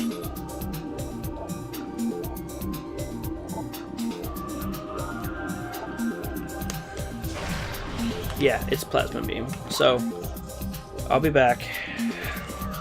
Wait, I just want to double check that. If heat is introduced, yeah, okay. Plasma beam. Okay. Should have just scanned it. This is why you scan things, boys and girls. The GameCube had so many amazing titles. So many games that pushed convention of what a genre was, or what to expect. Ezra and I started Ezra playing a playthrough of Luigi's Mansion. If you can't tell, we've been really, or I at least have been really excited about my Mark II HDMI output on the GameCube, so I've been delving back into my some of my old favorites. And Ezra, I've been playing Metroid Prime, obviously, and Ezra has been playing... Wait, am I back in a... Yep, I'm back in a room that I was in before. Okay, cool. Good to know. And Ezra's playing Metroid Fusion... Or not Metroid Fusion. Luigi's Mansion, which, again... Who could have thought that that's what Nintendo was going to come up with? Like, Super Mario Sunshine was the next actual, like, traditional Mario game, and even that was very... untraditional by comparison, but that was a launch title for the GameCube, and it was so cool. Not what anyone was expecting at all. Nintendo really just took people for a ride with the GameCube. Okay, so I wanted to... Where's that stalactite? Or was it not in this cave? Was it in the other? It's in this one. That's the one. Okay, so I am right in front of a door that I have not been through. Well, I was wrong. It's not a save point. It's access to... I see. Okay, everything's just a big loop. Phendrana's Edge. Bunch of shit here I can't get. May as well just go back this way, I guess. Clearly I have more to do, but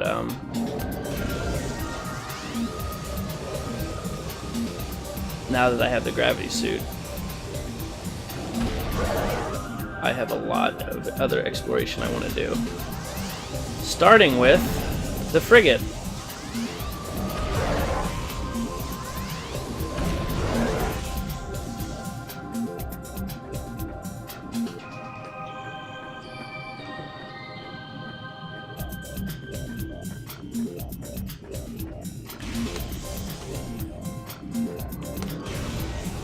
I love this music.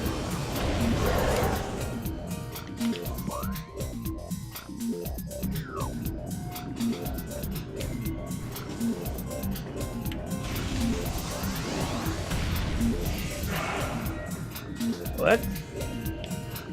Hello? Oh well.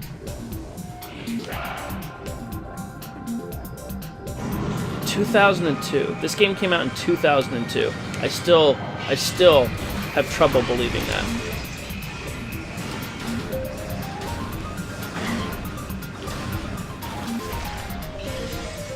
I am, I can sing Nintendo's praises as frequently as I can bemoan their faults, of which they have many, but they are always going to be my favorite game company for so many reasons.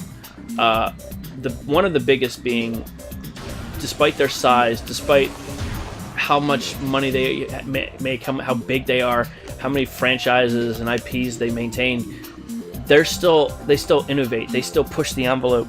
They still take risks and take responsibility for their successes and failures. And the most recent, obviously, example of this is the announcement about Metroid Prime 4 that they just made, where they, came out and said, we checked on the guys that were making it, and it's garbage, everyone, I'm sorry. We have to scrap it and start over.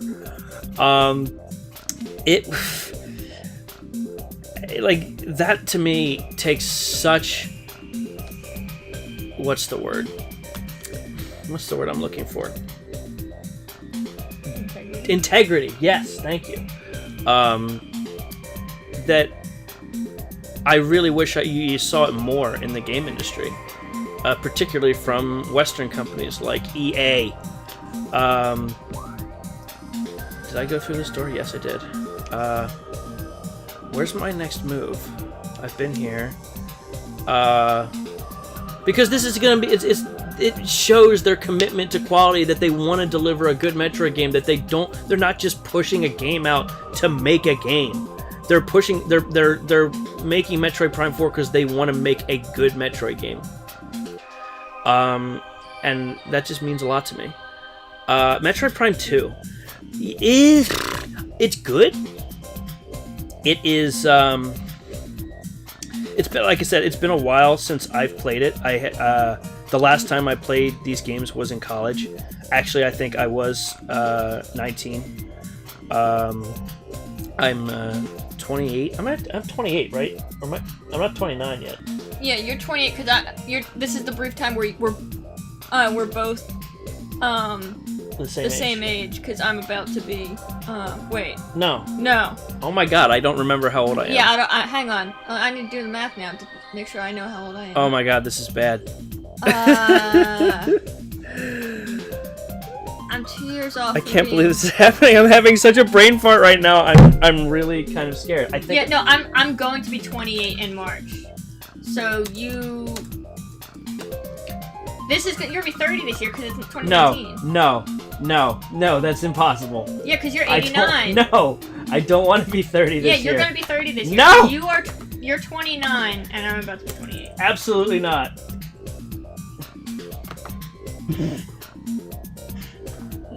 Fuck. What are you doing? The viewers can't see what you're doing. You could just use a calculator, you goober. I'm 29 years old. So, wow. That's weird. I don't like it. I don't care for this at all. Although, admittedly, it won't be till December that yes, you're 30. So I won't be 30 until literally the end of the year. My birthday's in December. Okay. Alright. Life crisis aside, I'm 29. So it's been about 10 years since it has been 10 years. It has been a decade since I played oh my god, that feels so weird. It's been a decade since I played this game and since I played Metroid Prime 2. So my thoughts on it are dated, but I remember it being good. Not as good as this one. A little bit more unforgiving, I think. I'm probably going to delve into that one next. which it'll be funny. There's a bunch of rumors of the Prime trilogy getting an HD remake, which I would absolutely love. And it would be ironic if I played through these all, only for that to be immediately released afterwards. Of course, if I can, affect Murphy's Law karma in such a way that by playing the Metroid Primes, I can help push the universe to actually allow for a Prime Trilogy HD to be made, I will do it. So it's been some time. It is a good installment, but it's one of those things where it's like, okay, you're doing more of the same in a lot of ways, and you're innovating. You're innovating in ways that you can, but it was never going to be as revolutionary as Prime 1 was. And I mean, that's a hell of a title to follow. That's a hell of a legacy to live up to, and I think they lived up to it well enough. Prime 3. So, there are things about Prime 3 I like, and there are things about Prime 3 that I really don't. The reason this one, yes, it's still map time. Today's episode is map time. There's still things that I stick out in my brain as I didn't like this about Prime 3. I think they tried to do too much. They tried to do things that they weren't catering to their strengths. And again, I respect when people are trying to be innovative, but the character interactions, the dialogue, the space bounty hunter drama felt very forced to me, at least as far as I remember it being. And of course, because this was a Wii game, oh god, it looked awful and felt canned as fuck. And I would have preferred to have not remembered those things, but the fact is they happened and they're part of it. And it's not that the plot that they were trying to do was necessarily bad. In fact, like, the whole Phazon corruption thing was pretty interesting. But I did not care for that bit. But again, if I'm playing it again, whether it be in an HD form or on the Wii. Well, actually, if we're gonna play, I don't have an HDMI modded. I don't have an HDMI mod for my Wii yet, so that is it's on the schedule. But I don't know when that's gonna happen, because that's a much more in-depth issue. Prime Hunters. Basic. I mean, you were playing frankly, I should be more forgiving to Prime Hunters. It was a first-person shooter on the DS. And to their credit, that's not an easy thing to do. It was, I assume, I don't know the exact specs, but I always kind of equated it to the Nintendo 64 in terms of what it was capable of. I think it actually was a little bit more powerful, but I could be wrong about that. And part of the reason, to my knowledge anyway, that we never got a Metroid on the Nintendo 64 was how hard that concept was. And how no one was really able to come up with something good in that time. So Hunters was impressive for what it was, but if I am being honest, I would have, in the same way that I wish this had happened more on the 64, I would have vastly preferred a very impressive 2D Metroid, like Super Metroid or, Metroid Fusion, Metroid Zero Mission on steroids, in terms of what it could actually handle, versus the polygonal mess that we got via hunters. Now there is a caveat here, which is the multiplayer was very fun, and that was one of the first competitive multiplayers that I, in terms of the competitive shooter, that I remember on the DS, and Nintendo actually did a pretty good job with that. Compare Metroid with Doom and Halo. So that's hard, because to me they're all very fundamentally different games. Doom has always been about, at least as far as I'm concerned, that sort of run and gun, get up in your face, especially these new ones. And the new Doom, I mean, do you want me to compare it to old Doom, or do you want me to do, like, actually, I guess the best thing in terms of Metroid Prime would be to put it up against what its competitors were at the time. I don't have any in so early 2000s, mid 2000s Doom and Halo.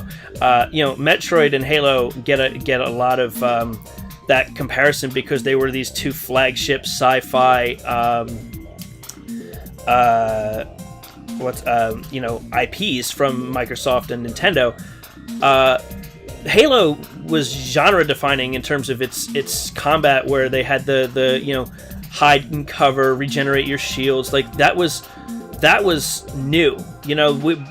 Prior to that, most games were okay. You find these health packs, but you're fucked otherwise. Like if you don't, and some smarter people than me have talked about how the impact of that meant that the developers could then design each area knowing that with basically a guarantee that the player has to have at least this much health to get through this area, which very much affects design. Otherwise, you have to say leave health packs here or here. They have to know where to find certain things here and there. And not that that's inherently bad, because it's not. But it was a game changer in terms of how people approach this kind of game. And so Halo, the kind of take cover, shoot, move forward, find your different, fight through these environments. It was very interesting. It was great. And, obviously the multiplayer is a whole other thing entirely, but it was not, it was a first person shooter, like first and foremost. Metroid Prime is what, and I remember reading about this and thinking it was very interesting at the time. They called it a first-person adventure. Like, yes, it was first person. You were first person perspective, shooting with a cannon. You had the HUD and everything, but it was about exploring. It was about unlocking these secrets. It was much more methodical, and deliberate, and exploratory. You weren't a soldier fighting a war.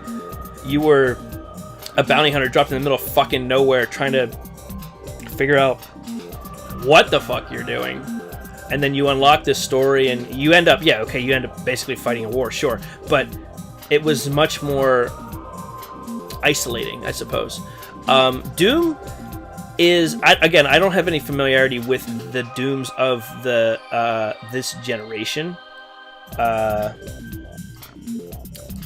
But oh shit, I see, compare the story. Fuck, whoops! I went off on a tangent! Well, let's see. Doom story, again, don't have any familiarity, but my understanding is kill the fucking demons. Which is great in its own right, and the combat is very satisfying, but that was it as far as I know. Like, demons have invaded from hell and all that, and you're the one man who can stop them, blah blah blah. Metroid's or Halo's lore is pretty cool. They built a really cool universe, but honestly, in some ways, I think the Halo lore is more interesting than Metroid.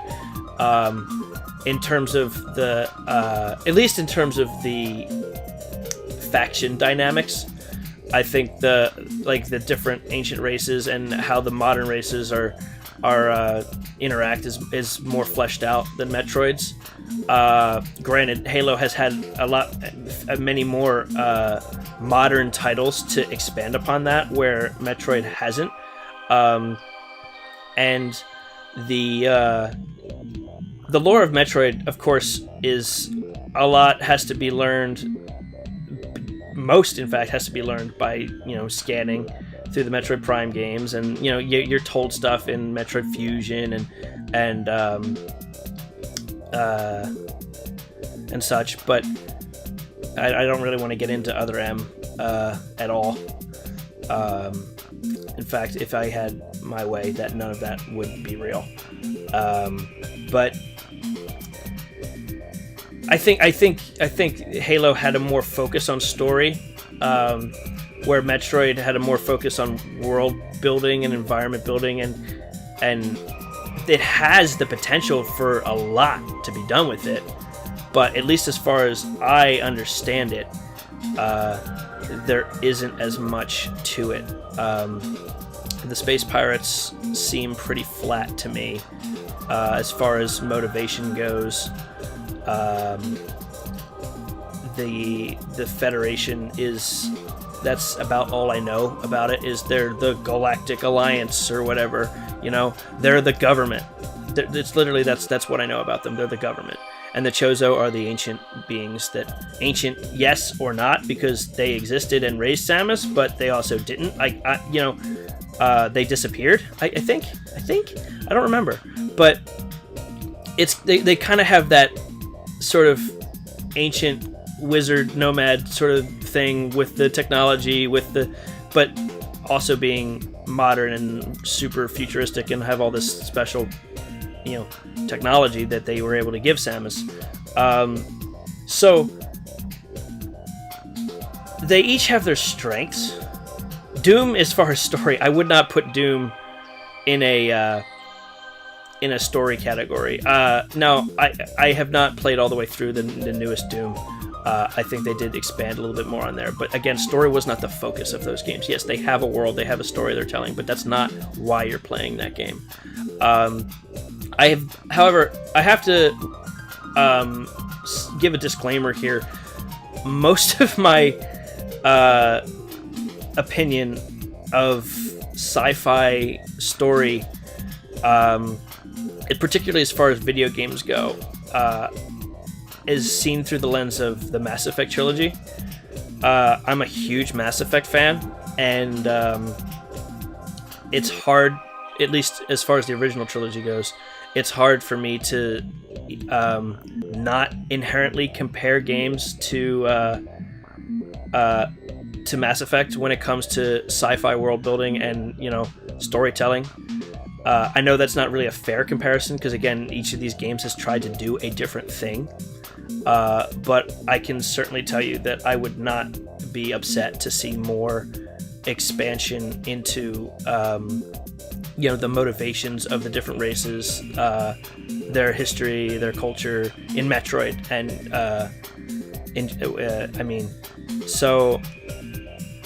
but not at the expense of what Metroid does right and what a Metroid game is about, and why you come and you play a Metroid game in the first place, which is to explore, to discover, to learn these things on your own and kind of infer what's going on based on your own. Like, Samus is a loner. Samus has this character, and there's a reason for it. And while I'm not opposed at all to her teaming up with people, in the right way, I'd say that the examples of that happening so far have been less than stellar. So we'll see what happens with Prime 4. I'm very excited. But that's enough looking at the map. Let's press onward here. That was fun talking about, though. I enjoy getting to ramble. And as you can see, I am significantly more, what's the word? Eloquent when I'm not also playing the game. I sort of struggle to multitask like that. That's the downside of an ADD brain. In any case, nope. Fuck you, Beetle. And you, Beetle. Okay, this is this room, which I.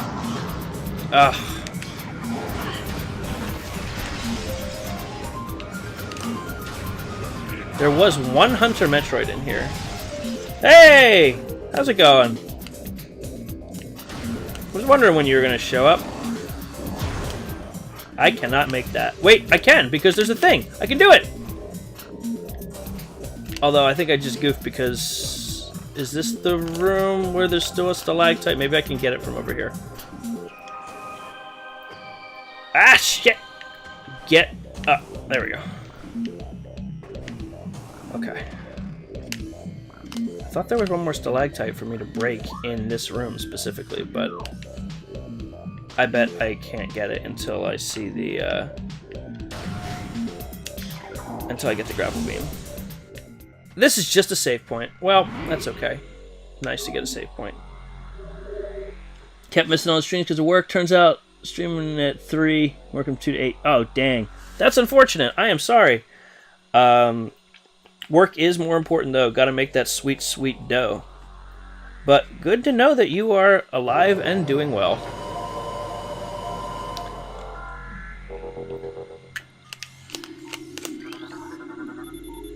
Oh, Metroid's Destiny. I see, I love this stuff. Metroid's Destiny from Phazon Mines must pass inspection. So, this is one of the... This is not the first time we've referenced a mine, but it's definitely one of the more direct references to the Phazon Mines, which we have absolutely no way of having seen or known about really yet. Metroid... Was that it? Oh man, just 2? Okay, so we've saved here. Normally, I would stop here because we're at the 2-hour mark for my stream tonight, but I'm feeling really good about everything right now, so I kind of want to keep going for a little while. 10 p.m. Yeah, that's what it is for me here too. East Coast. Yeah, Slayer is way off, or Necro rather, is way off in a different time zone. I have the gravity suit. Sorry, brain fart here. So I want to go to Talon 4, Talon Overworld. I can't do this yet. That's grappling hook. Pike, Research Core.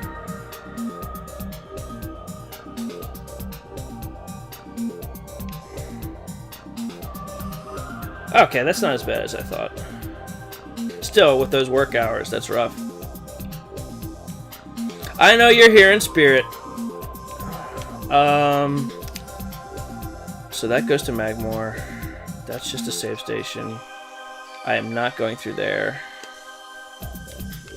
And I'm not going all the way to that. So this is where I'm going to go. Okay, that's good. Alright, so up and left.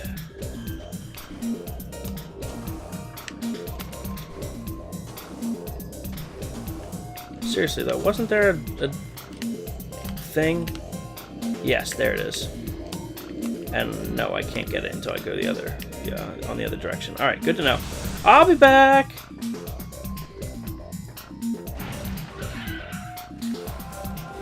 Oh, it goes beyond that too. Started college last year, this semester, this month. Oh wow, that's a whole lot. I mean, that's a lot. That's a whole lot of new stuff. How's it all going? College treating you well? We're here for the tiny skinny penis. Alright, so Slayer, here's what you've missed of particular note. Other than my ramblings about game design, we have tiny skinny penis number 1. Tiny skinny penis number 2. Actually, this one was we referred to as a chode. And then let's see. There was one more, I think. Or was it just the 2? That's to the right. Tiny skinny penis number 3. This is my stream. We had some good talks about game design, though. I just want everyone to know that there was some very meaningful discussion going on.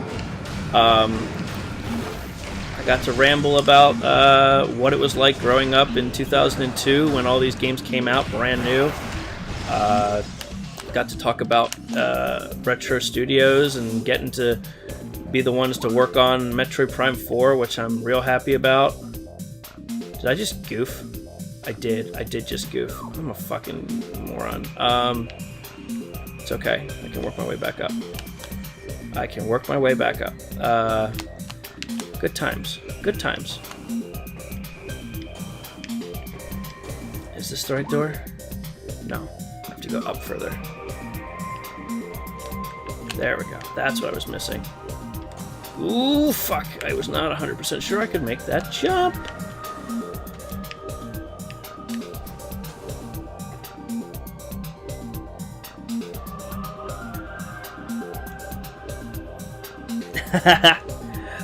Well, oh man, I could go off on a tangent.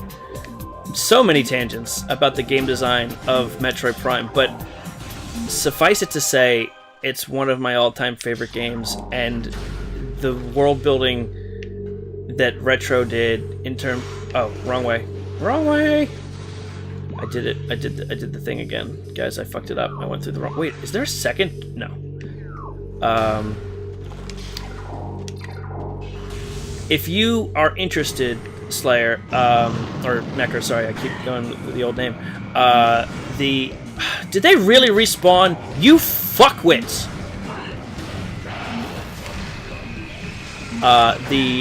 Fuck! Cool! Well, that's just fan-fucking-tastic.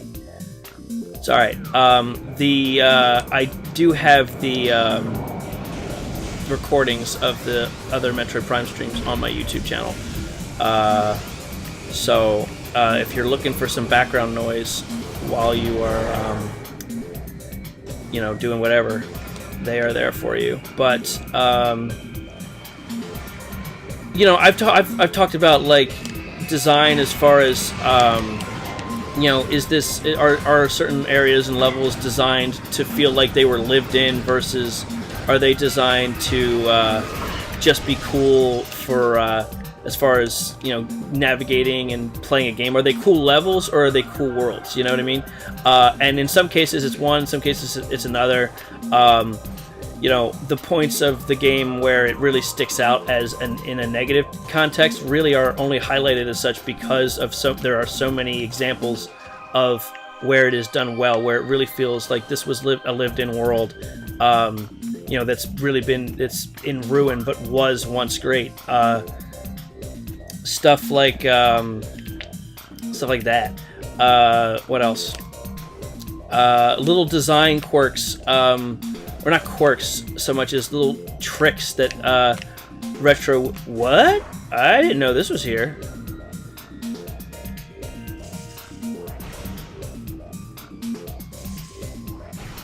Neat. That Retro did that they would hide certain imperfections, like water physics. They would hide the top of a waterfall, and I pointed to Twilight Princess as an example of how bad water can look if you're not trying to hide the imperfections in a way. Like, okay, yeah, it was a GameCube game. Like, no one was gonna question that water wouldn't look a certain way, but it was released in a time where it was competing with much more powerful systems, and so it sticks out like a sore thumb. Whereas here in 2002, Retro had the sense to say, no, we know that our water physics are garbage, in that there are none,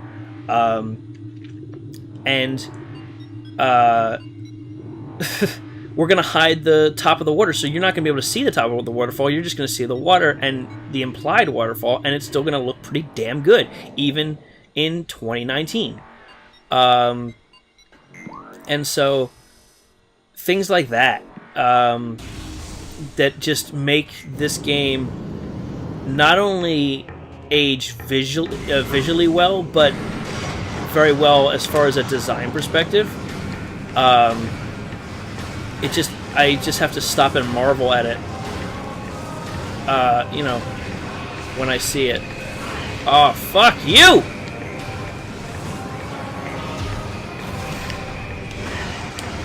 I'm losing.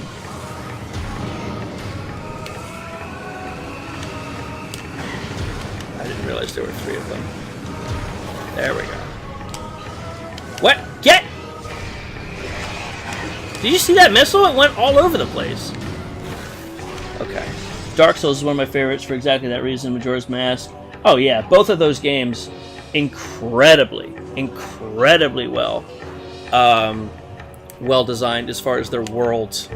And both, I mean, Dark Souls is always going to be a masterpiece. That much is always going to be true. Wait, that's where I just was. That's the power bomb. I only played Majora's Mask relatively recently. It was when the...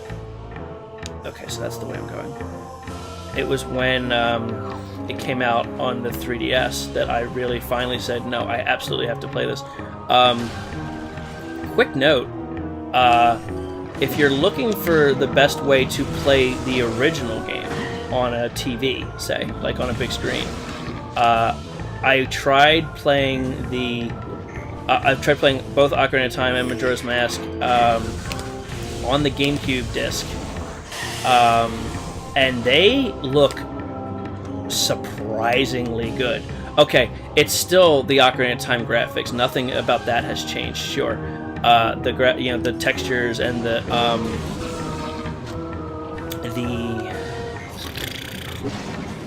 polygons still hurt to look at, but because it's being rendered in 480p thanks to either the Mark II or the Kirby, it's a lot easier on the eyes, and the frame rate is better. The resolution, it makes it a lot easier to look at. It doesn't give you a headache like it would used to. So if you are, so you're right. There's some definite differences. Some good, some bad about the. I'm not gonna make the same mistake I did the first time I went through this room today, where I tried. It was like, I'm gonna dodge all the pufferfish things. No, I got fucked. Yeah, so if you're looking for the best way to play the original, and of course we're ruling out emulation. Like if you emulate, great. But for some people, like that's either not an option, not something they want to do, or not something they feel comfortable setting up. I am. So if you're looking for the best official way to play it, I would say the GameCube disc with one of the HDMI adapters that I've talked about. Because the digital 480p really helps. That said, of all the games that I would love to see get remade in HD, I would love to see Ocarina of Time and Majora's Mask get proper console remakes, or at this point it would be the Switch, because Nintendo did a brilliant thing and fused their portable and console lines together, which I could go on and on about how brilliant that is. But more specifically, I want to see those games remade, not just upscaled, remade. And of course that's expensive, you know. The design is like, there's still a lot that you can salvage, of course, but to really see someone tackle that in a modern way, you know, preserving what made it special, but kind of, it's one of those things where, do I want to see new content added? Well, you know, new stuff would be awesome, but at the same time, that's a very, very dangerous line to tread. Like when you start altering what made the original what it was, or, you know, I would not want to be the person in charge of that decision. But, you know, like I was saying before with Nintendo's integrity, like if anyone would be the one to know where that line is and do a good job of it, it would be, Nintendo. But of course, it's because Nintendo is the way they are that we don't have those remakes yet. It's like, it's okay, it's one of those things where, like I said, I can sing their praises, I can bemoan their failures. Like, it's a good and bad thing that they don't immediately jump to remake their shit for money. Like, okay, we know that when that Final Fantasy VII remake comes out, everyone's gonna fucking buy it. We know that if Ocarina of Time got an HD remake, everyone would fucking buy it. But Nintendo still has that commitment to quality. They remade it on the 3DS, and to them, the 3DS is still perfectly viable, and it's a great system. But I really want to see, those games made for the console experience. There's a lot of 3DS games that I want to play, Ezra too, but I don't want to play it on the 3DS. I want to play it on the big screen, and unfortunately, it's going to be a long time before I think we see either a first or third party solution to that particular problem because of the nature of the dual screen system. Let's take a look. Sorry, I haven't been paying attention to what you were saying here. Some of the areas you want to use the Zora mask become incredibly boring in comparison since the swimming slows down to a crawl, showcasing just how empty the areas are. I can see that. That makes sense.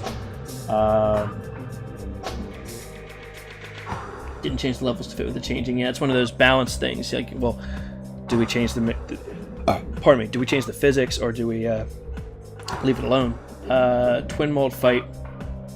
Question if they're doing something wrong. There's no feedback about damaging it with the Giant's mask. I don't remember that. I remember that fight, but I don't remember. I think I know what you're saying, but I don't remember it one way or another. Fucking silly. Wind Waker and Twilight Princess HD before Ocarina of Time and Majora's Mask. So, yeah, like, okay, they got remakes on the 3DS, and I guess to their credit, in their defense, those are remakes. Those are, improved ports, but it's not the same. And it's not like Twilight Princess or Wind Waker got significant overhauls in the way that Ocarina of Time and I'm going this way? No, I'm going this way. In the way that Ocarina of Time and Majora's Mask would. Like, those both, Wind Waker in particular, like, it has aged incredibly well. Again, that's a testament to how well designed it is and how well the aesthetic came across with that cell shading. There we go. It still looks good, especially, again, I know I keep mentioning this, but in 480p through these digital plugs, Wind Waker looks fucking amazing still. Like, yes, the HD remake has its upsides, but especially when you factor in the extra bloom that the HD one added, which I'm not particularly a fan of. Wait, did I go the wrong way? If I can't get there from here, I'm going to be so pissed. Well, no, I can, because we have the gravity suit. Okay, everything's fine. Everything is fine. A-okay, everything good. To slap a 1080p resolution on there it is. Ocarina of Time and Majora's Mask is not enough to release it, and I think that's the reason why Nintendo hasn't done it. They know that's at least as far as their integrity goes. They know that's not enough to qualify. Whereas there are people like us that would still play that, and maybe if they do the how do I get up from here? Oh, Medley is sleeping on my she's on my lap, and she is sleeping, and she's doing that thing where they have little dog dreams, and she's kind of like whining. It's adorable. Although I can never, I'm never really sure. I've read and I've been told that it doesn't, just because they're doing that little whine doesn't mean that they're having a bad dream. They're just having a dream. Where the fuck is the? Am I missing something here? What was I saying? Maybe that's what they will do with the Nintendo 64. That is something that I would like a lot. Oh, here we go. Which is let them remake when they do whatever equivalent of the Nintendo 64 Classic will be, or whichever comes first, Nintendo Switch Online features. Will that be a 1080p upscale of Nintendo 64 games like Majora and Ocarina? That'd be fantastic. That would make sense to me. Here's an example of you not needing to do anything, because that's not what you're selling. You're not selling an HD remake of Ocarina. You're selling a Nintendo 64 library. People go in there expecting it to be the Nintendo 64, though with the added, modern comforts of 1080p resolution and 60 frames a second. Would be lovely. But if they're going to do a proper remake, then obviously they need to really have someone come in and redo the art and probably redo the physics and this and that. Definitely redo the physics in combat. Like at this point, going from say Breath of the Wild to Ocarina's combat, it would be painful. Even Wind Waker, which is hugely more modern for being just one generation forward, and plays hugely better,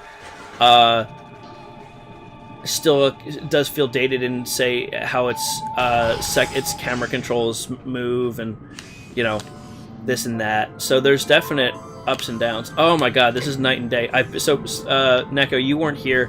Whoa! Water pirate? What? So I was here right in the beginning of this stream. Right in the beginning of the stream, I came here and was shut down because I didn't have the gravity suit. But these guys were not here before. Aqua pirate. Let's see. Problem is the second pinball takes so long to kill. Getting knocked down. Except just spam the punch button. Go through an animation. How much? Yeah, it gets really fucking old real quick. Yeah, I can see that. Nintendo will ignore every bit of that and release Skyward Sword HD. You know what? I want them to release Skyward Sword HD, but I don't want that to be at the expense of, something else. There we go. Seh, you still go down just like the jetpack pirates do, fool. Fuck. Ouch. Where's the door? Here it is. So, I want them to remake Skyward Sword. Skyward Sword, I have a love-hate relationship with. I think it has some of the greatest dungeon design in the entire series. Look how much easier it is to see now because of the gravity suit. It's insane. Some of the best dungeon design in all of the Zelda series is in Skyward Sword. But it suffered greatly for being on the Wii. I really wish that they had not forced the motion controls. I wish that they had done more in terms of... wait, the save station's right here. In terms of overworld design, like coming from Wind Waker, even Twilight Princess. Like, Twilight Princess, I'm not a huge fan of. It's not a bad game, but my favorite game is Wind Waker, and coming from that, like, there were elements of Twilight Princess that just I was not a big fan of, and I can go into that another time. But even coming from Twilight Princess, the overworld sucked in in Skyward Sword, and I just was not happy with how that game was laid out, I suppose. I appreciated the effort that they put into better storytelling and character development, but it was good in some places, but not in others, and you could really feel how dated it was in some ways.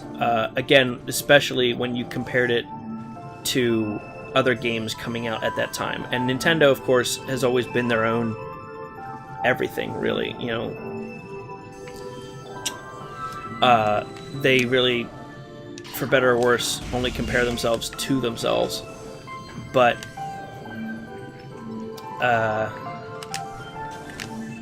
shit. When it came to Skyward Sword, that it sort of invited a bad comparison, and again, because of the limitations of the Wii,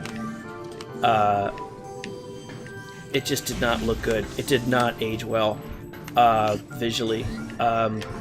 Like, you look at the concept art of Skyward Sword, you see these beautiful watercolors and painterly stuff. Is this a thing? I could have sworn that was a thing. And then you look at Link in Skyward Sword, and it hurts. It hurts me to look at him. He does not look good. He does not look good. And it's hard for me to get past that when Wind Waker and even Twilight Princess look better. And Skyward Sword was the one that was built from the ground up for the Wii. This was the one that was supposed to really show off what the Wii was capable of, because Twilight Princess was a GameCube game.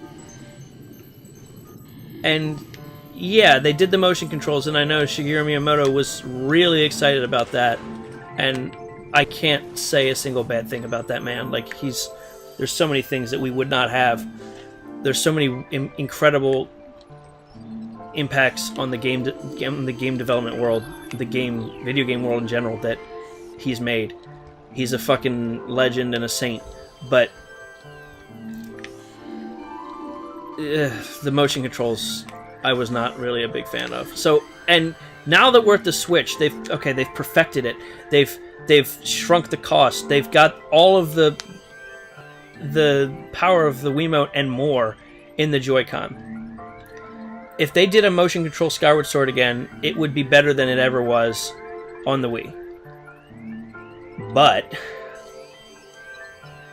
if we're being honest, I would vastly prefer a Skyward Sword that just controlled like a normal Zelda. Even Metroid Prime Trilogy, come to think of it. Like, is it clever? You know? Was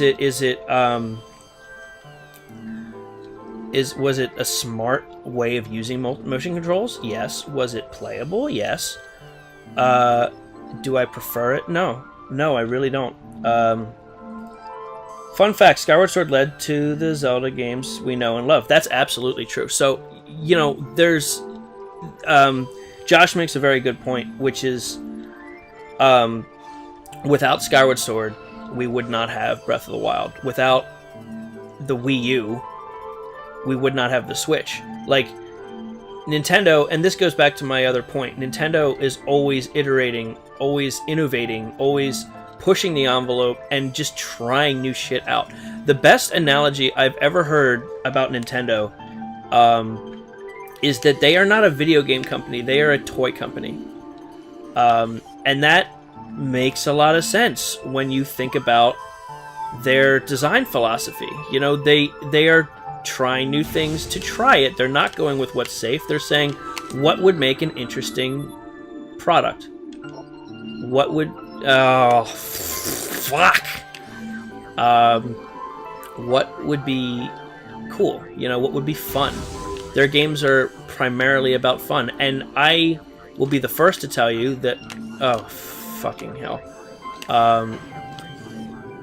Games can be a lot more than fun, and if games were only designed with fun in mind, then we would be missing out on a significant portion of the human experience and what I believe games can accomplish as an art form. But we need companies like Nintendo doing what they do best, handcrafting worlds in interesting ways for the rest of the industry. Fuck you! Fuck you! For the rest of the industry to flourish. And then we're not just going to get, we do get these kind of other experiences that I'm talking about through other developers, through indie developers, and it's fantastic, and I love it. But every single one of them has played, a Zelda game or a Metroid game, and like they see what makes that good. They see what it means to be well designed. I consider, fucking Wii Music. The last one is at the bottom. Thank you. I was really hoping it wasn't, but I appreciate you letting me know. So lest we waste any more time. Let me catch up on the Skyward Sword is chronologically the first Zelda game, and the story behind it, and writing in general, Skyward Sword is great. Yeah, again, Skyward Sword did some interesting things with its story. I really hope that Nintendo did not look at Skyward Sword and say, people did not like... Fuck! People did not like this game as much. It must be because of the story. No, Nintendo, absolutely not. That's not what we're saying at all. Because obviously Breath of the Wild is story light. But fuck you. I don't think that they are saying that. I could see it as a possibility, but knowing what I know, I don't think that that's true. I don't think that they just said no to story. I think rather they focused on a reboot, paying tribute to the original Zelda, which was story non-existent, other than say, if you lines of fuck, no, fucking, I hate this. I'm doing my best to see. Right now, I'm doing a 70-30 with talking and gameplay, and it's pretty apparent in my inability to get up this goddamn shaft. I see it as a spiritual reboot of the original Zelda. I see them saying, we're taking us back to basics. We're going to start with a concept and build upon it in the same way that people, in the same way that the original Zelda was a starting point for the rest of the Zelda franchise. Breath of the Wild, in my hope, is a new framework, a new foundation.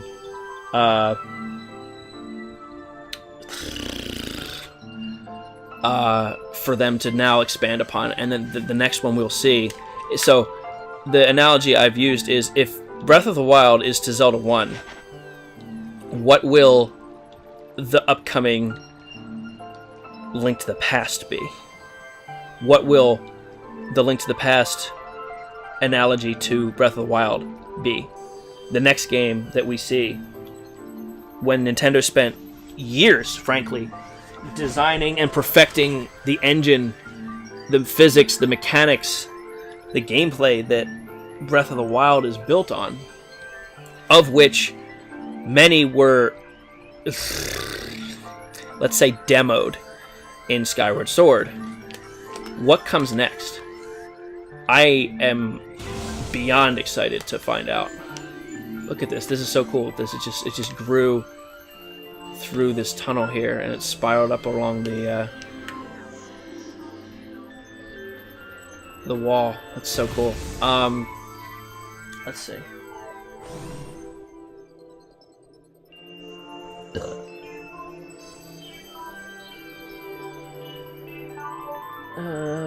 Nintendo just want to focus on making an interesting and beautiful open world, fun gameplay mechanics over trying to write a super amazing story, so they went Dark Souls.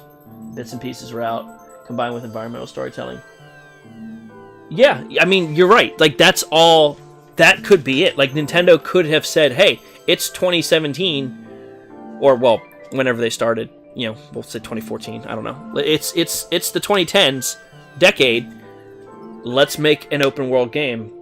The last time we tried this with Zelda was Wind Waker, where we had these limitations, which, by the way, were very brilliantly overcome by how they handled, you know, the ocean and, you know, loading and all that. But here we are with all this power. What are we going to do with it? And let's not forget, Breath of the Wild is a Wii U game. It was designed for the Wii U. It came out on the Switch in the same way that Twilight Princess came out on the Wii. But it's a Wii U game. I can't wait to see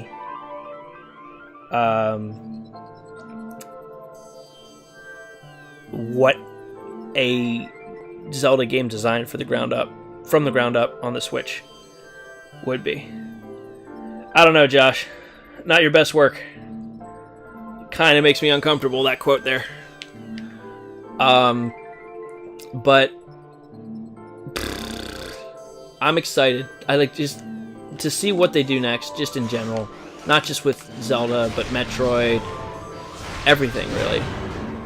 It's going to be real cool. Hey, we made it to the research base, finally. One of these things has something in it. Oh, I heard another... Yep, there it is. Nope, nope, nope, nope, nope, nope, nope.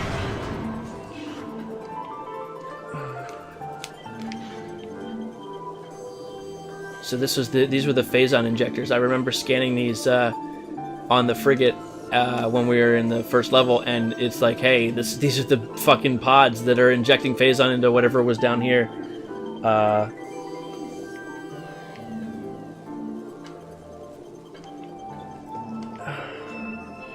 I hear an upgrade.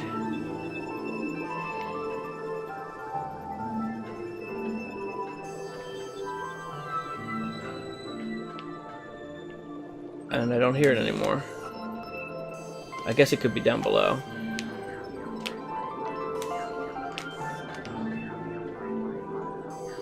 Glad I checked.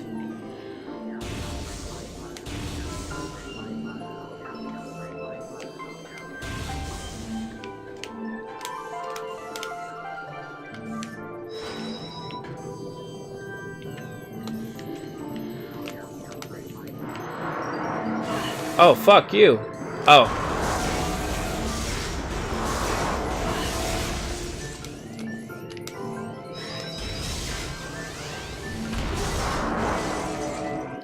Nintendo's been on a really good path right now. All their first-party titles are amazing, regardless of if they're more traditional, safe bets or completely reestablishing.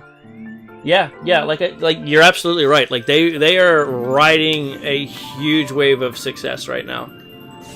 It's pretty fantastic to see, and it makes me real happy, considering that Iwata was, you know, in on a lot of it, knowing that some of the things that he put into motion ended up being huge successes for the company. You know, really make me feel good, especially considering, you know, how much of his own life he put into Nintendo. Cordite. Blow up. Nope. Wait. Nope. Cordite is super missile.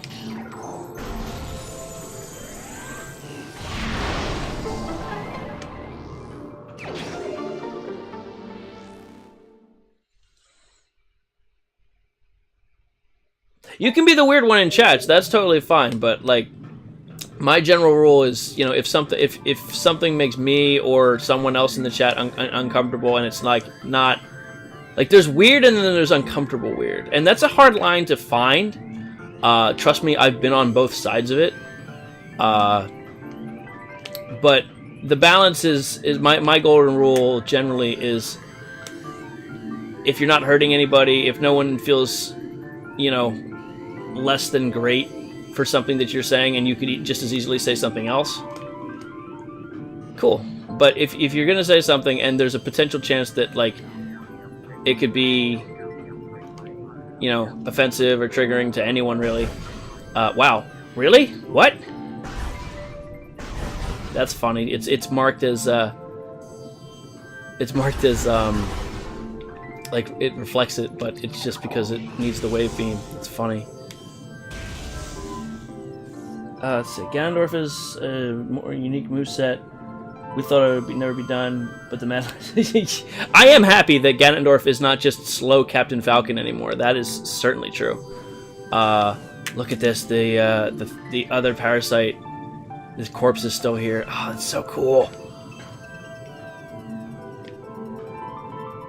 Like, I've been an oddball all my life, absolutely. I'm struggling to put it into words. If I think of something, I will mention it, but, I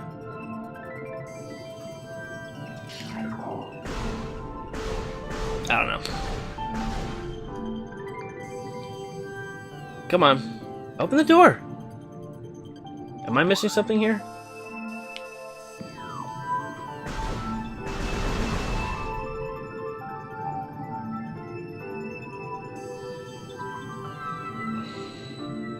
The only thing about that made-up quote is I made myself uncomfortable as well. You know, that's fair. I guess if you stop and question why would I say a thing? What the fuck? Did you guys just see that? It just kind of glitched and didn't go anywhere. That was real weird. Why is this door not opening? I'm a little worried. Oh. I'm a moron! It's not opening because I didn't hit every thing. There it is.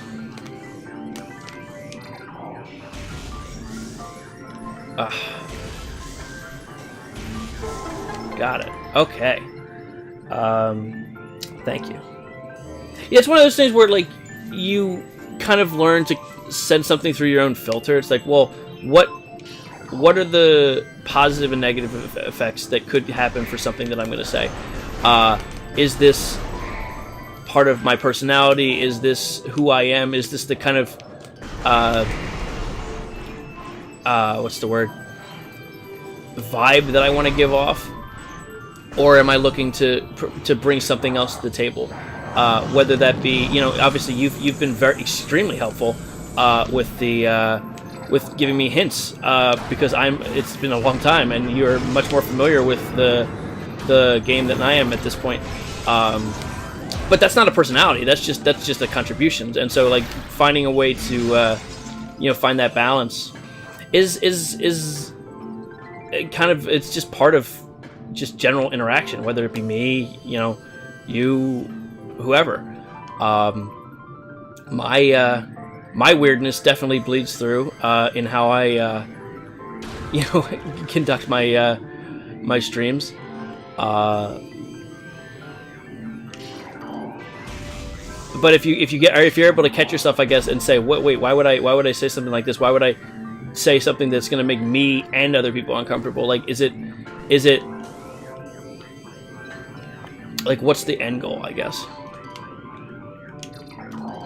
And there's definitely like I love like self-deprecating humor. Like, that's a lot of my own shtick, is making fun of myself. But there's still a line, I guess.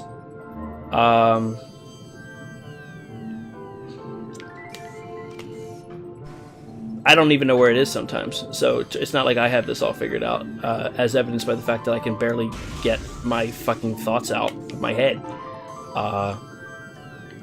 So don't take what I'm saying as absolute gospel, but definitely appreciate the general sentiment, though, the goodwill, the interest, and the help. So I'm happy to have you guys here. Let's is this the door? No, this is not. Oh, it is. Wait, is it? Ow, I was trying to shoot a door that... Wait, really? I could have sworn that was not the door that was at, but...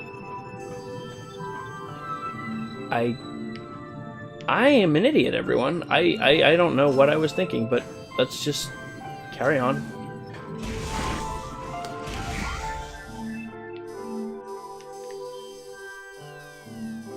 Maybe I was... 2 personalities and one of them thought it was funny. There you go.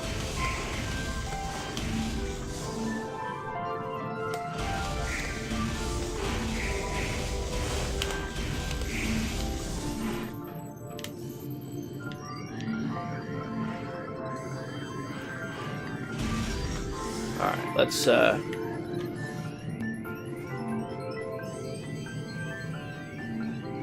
You know what I want to see? Oh, fuck! That was cool. That wasn't what I wanted to see, but that was cool.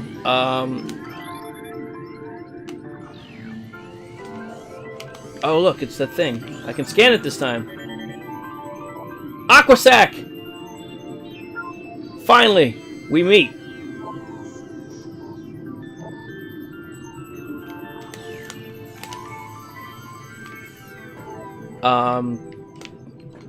I was saying something, and I completely forget what I was saying. This does not bode well for my mental state.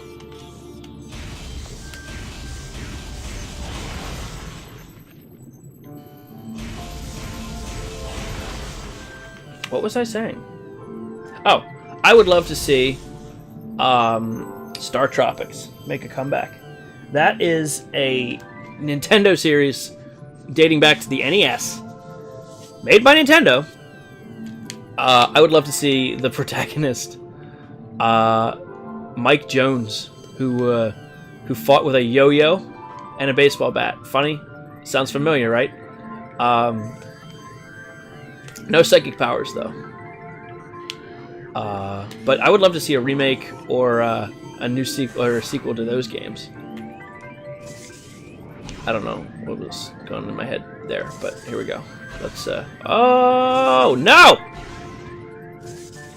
Golden Sun would be great, too.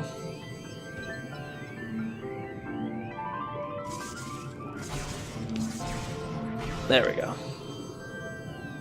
I hear an energy tank. Or, well, I don't know if it's an energy tank, but I hear something. Okay.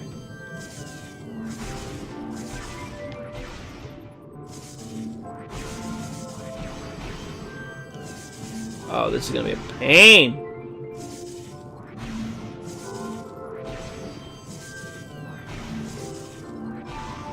This is gonna really suck.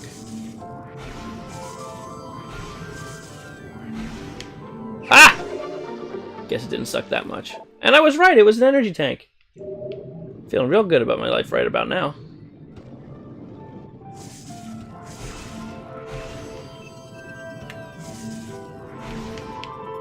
Get...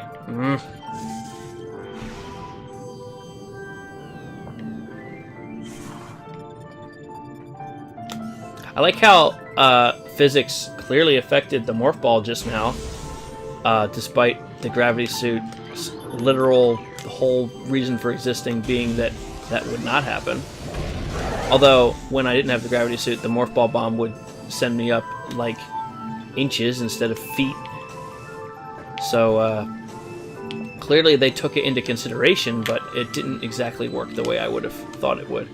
What am I missing here? Am I supposed to get up? Oh.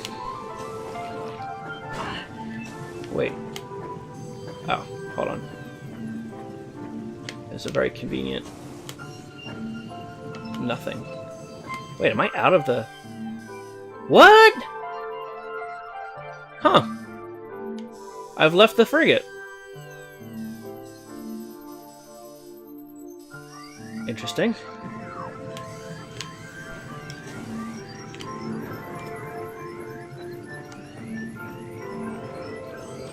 That scared me for a second.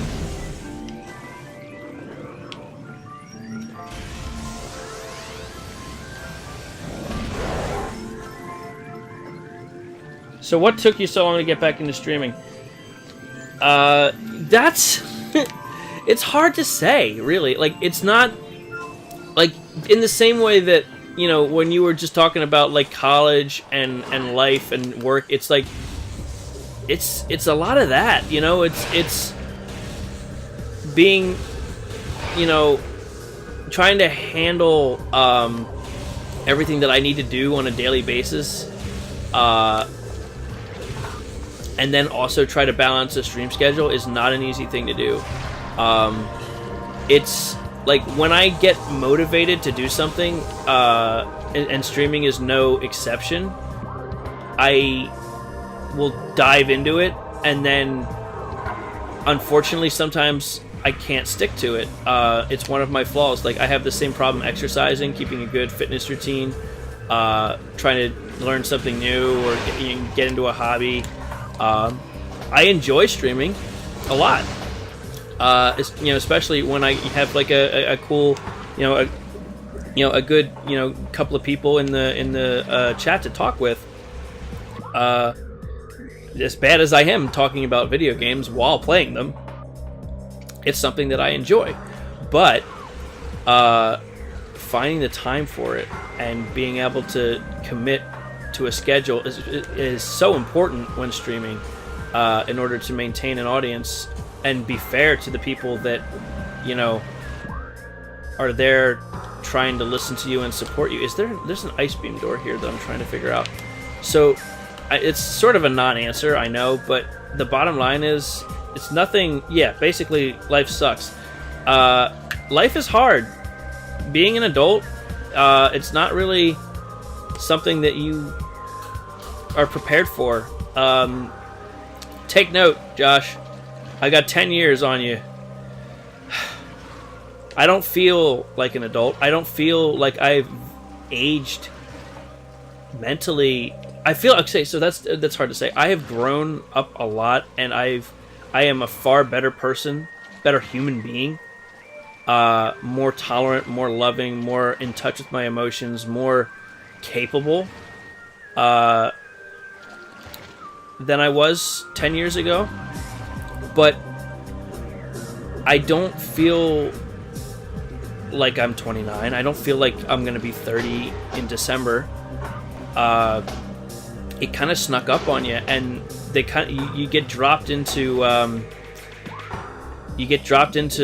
adulthood, sort of, and realizing, oh, I have to work 8 hours. Oh shit! Hold on, let's put real life on hold for a second. Phazon, man, this is the first fucking time we're seeing this. Oh man, and the immediate change in the theme. You get this message. You go from that wonderful Talon 4 theme to this. And it's saying, don't fuck around. Here we are. Here's exposed Phazon. You got a little bit of it when you were at the crash site. You see it in a box. But then you're here, and it's just, this is evil. Here's the stuff that they've been researching. Here's the stuff that you've been reading about them taking, and here's what's poisoning the planet and corrupting the Chozo.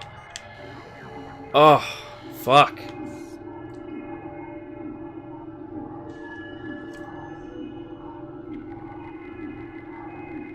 Yeah, Josh, I have no idea how I got that energy tank so easily. I really did not expect to do it that easily. Hold on now. Before I should really go and open that door. First. I know at the top is the powerbomb thing. Balancing a job with my responsibilities at home, all of the things that I want to do, whether they be personal projects, house projects, projects for my portfolio, little, creative things that I'd like to work on, and streaming, like, there are so many things I feel like I need to balance my time with, and unfortunately streaming is not as high on the priority list as I would like it to be, and that's not because I don't enjoy it, but just because there's so many other things that have to get done, or I feel may have a greater impact in the short term. There's also one of the things that I wrestle with is, well, why do I stream? Why do I do it? What do I think that I could get from it? What do I hope to get from it? And I look at like I work in video. I work as I'm a motion graphics designer and a video editor for a little production company, and I look at what I'm capable of and what I can do, what I think I'm good at, and then I look at the people that are successful streamers, and I say, well, is that what I'm shooting for? Because I don't really know. I don't know what I hope to get out of this. What I know is that I enjoy doing it. Have I scanned these things? Yes, I have. But I don't know if I have enough to bring to the table. Is there anything under here, or is it just death? It looks like it's just death. To actually become a successful channel, and I don't know if I could sustain a successful channel given all of my other obligations. So those sort of doubts that stick in my head. Wait, is this the entry to the mines? Is this the first time we're seeing the Phazon? Yup! Here it is. Not long after we scan the Phazon Mines thing in that one save station. Here's here's our first official entry point. Up here, that's the bomb. This was a bomb. Like, would it be cool to become a successful streamer? Yeah, it sounds cool. I don't know, like, it's one of those things where being in the public spotlight, that's a terrifying thing. I'm an introvert at my core. Like, I recharge not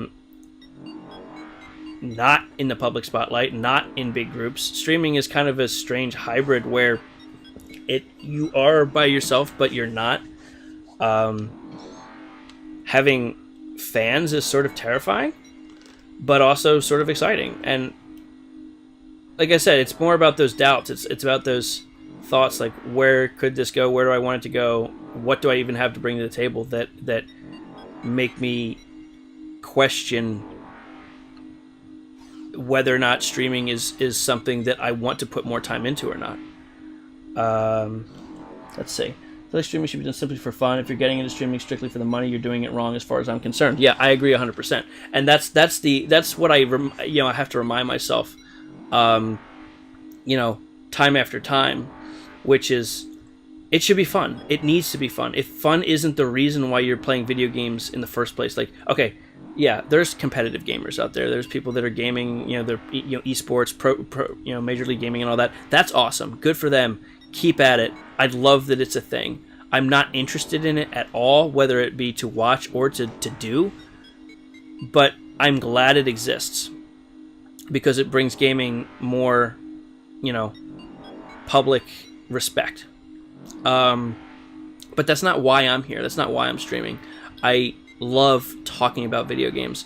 I love sharing my experiences, my recommendations, my passion for what makes a game good, why I think a game is great, why I think everyone should play X, Y, and Z. I love talking about it. I could talk about it for hours. And I get to do that on a stream. And so that's the bottom line, is that is why I stream.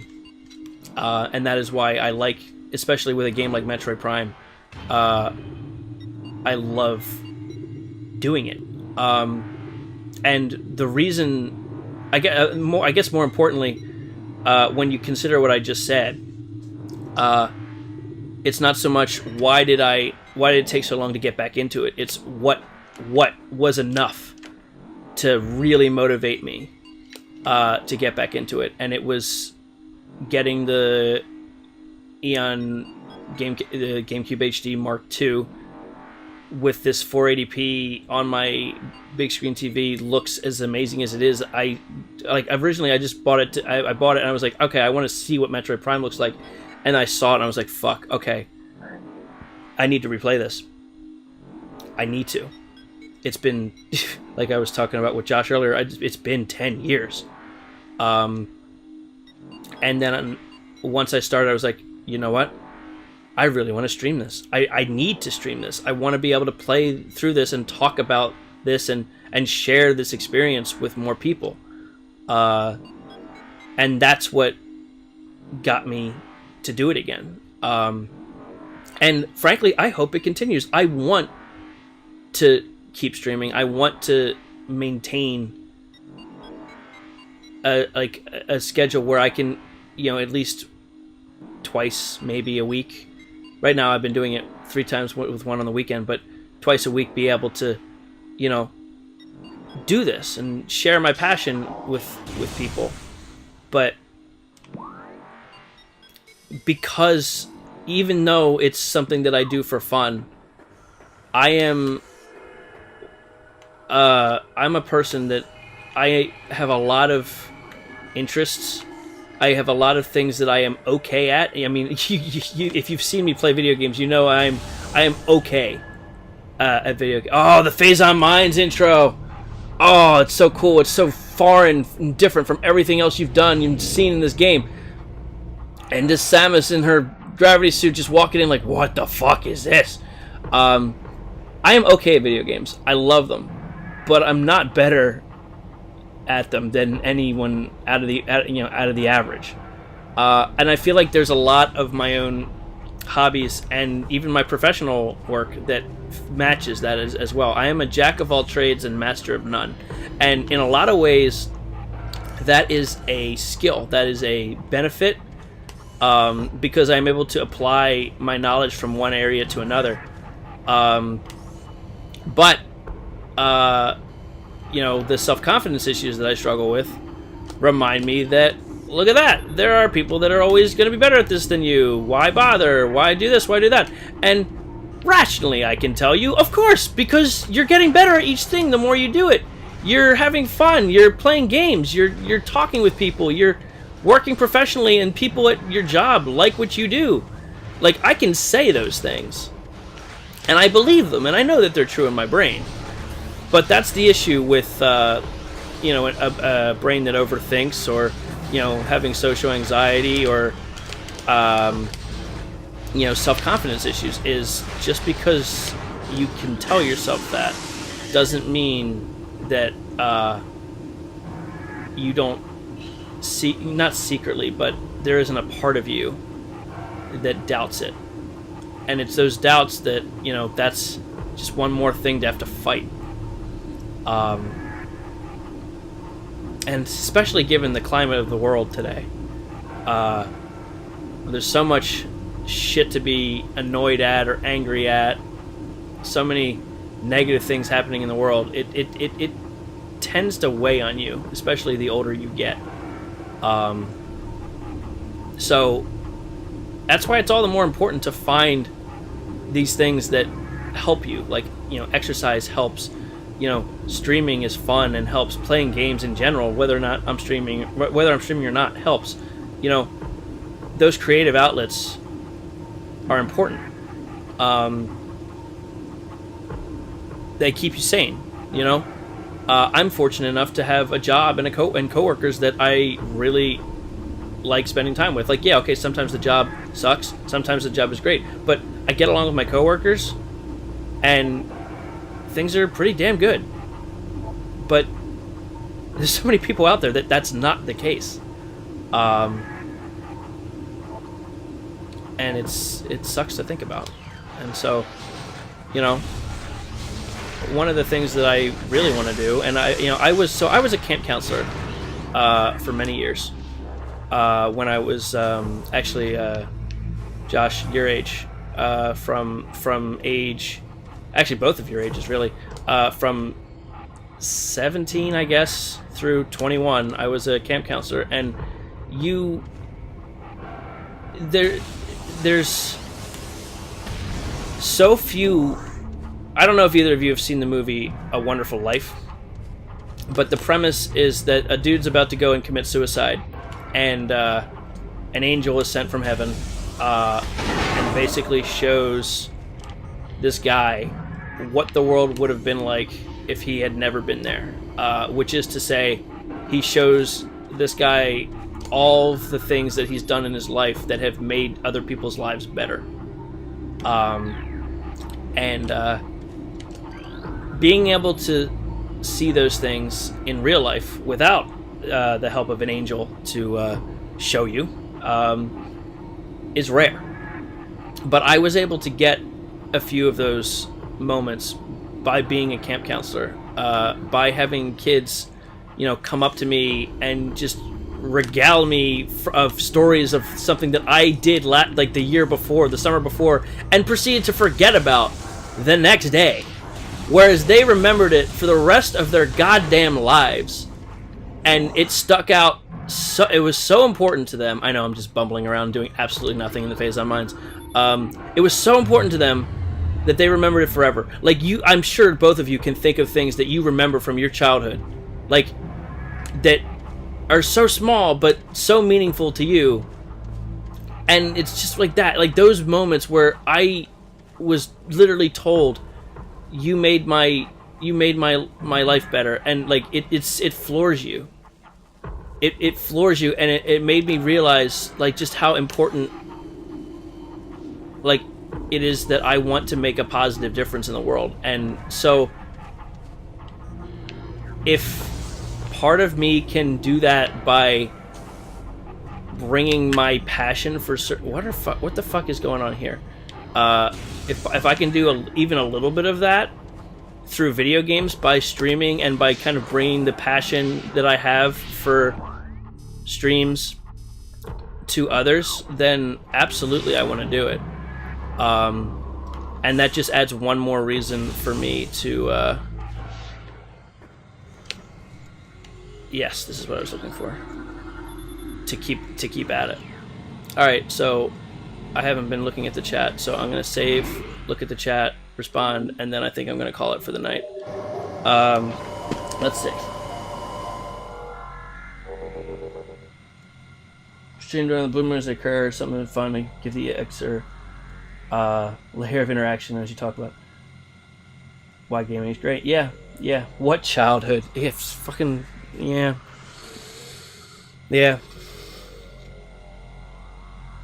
Sometimes it feels like a whole nother world. Alright.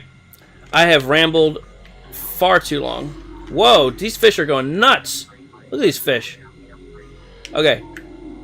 Case in point, I have rambled for far too long. Save again, just for good measure. That was a good run, though. Good chat we had today. Let's pick this up again next time. I can't not respond to that, Neko. Games have had a huge impact on me.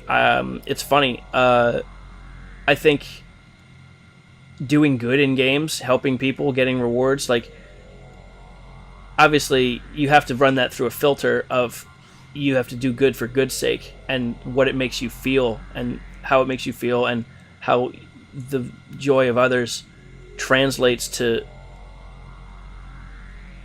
good things and a reward in and of itself. But, like, going out of your way to help people, like, that's something that games have always been doing.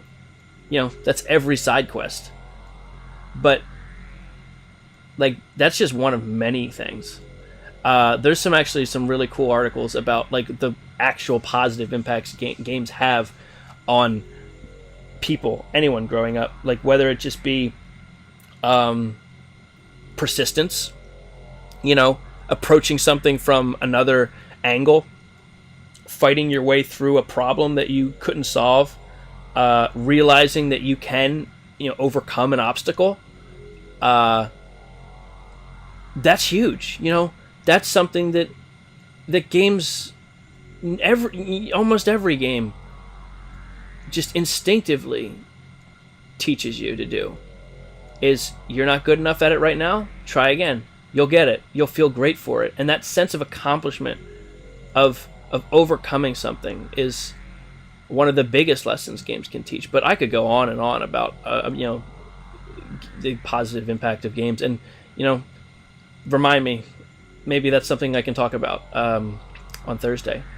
I'm going to try to stream again on Thursday, and we'll keep going from there. But yeah, this has been good. Didn't do a whole lot of focused Metroid exploration, but I think we had a great talk. And this is I feel actually this has been really nice talking about all this stuff. It's been a while since I've vocalized it. All right, so that's enough for tonight. I am going to sign off.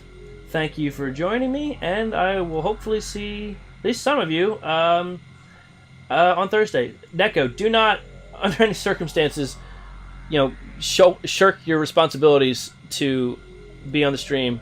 You can always just pick up on the YouTube. I know it's more fun to be in the chat, but don't make poor decisions on my account. Nonetheless, it was good to see you again. Thanks for stopping in. I will see you guys later. Have a good night.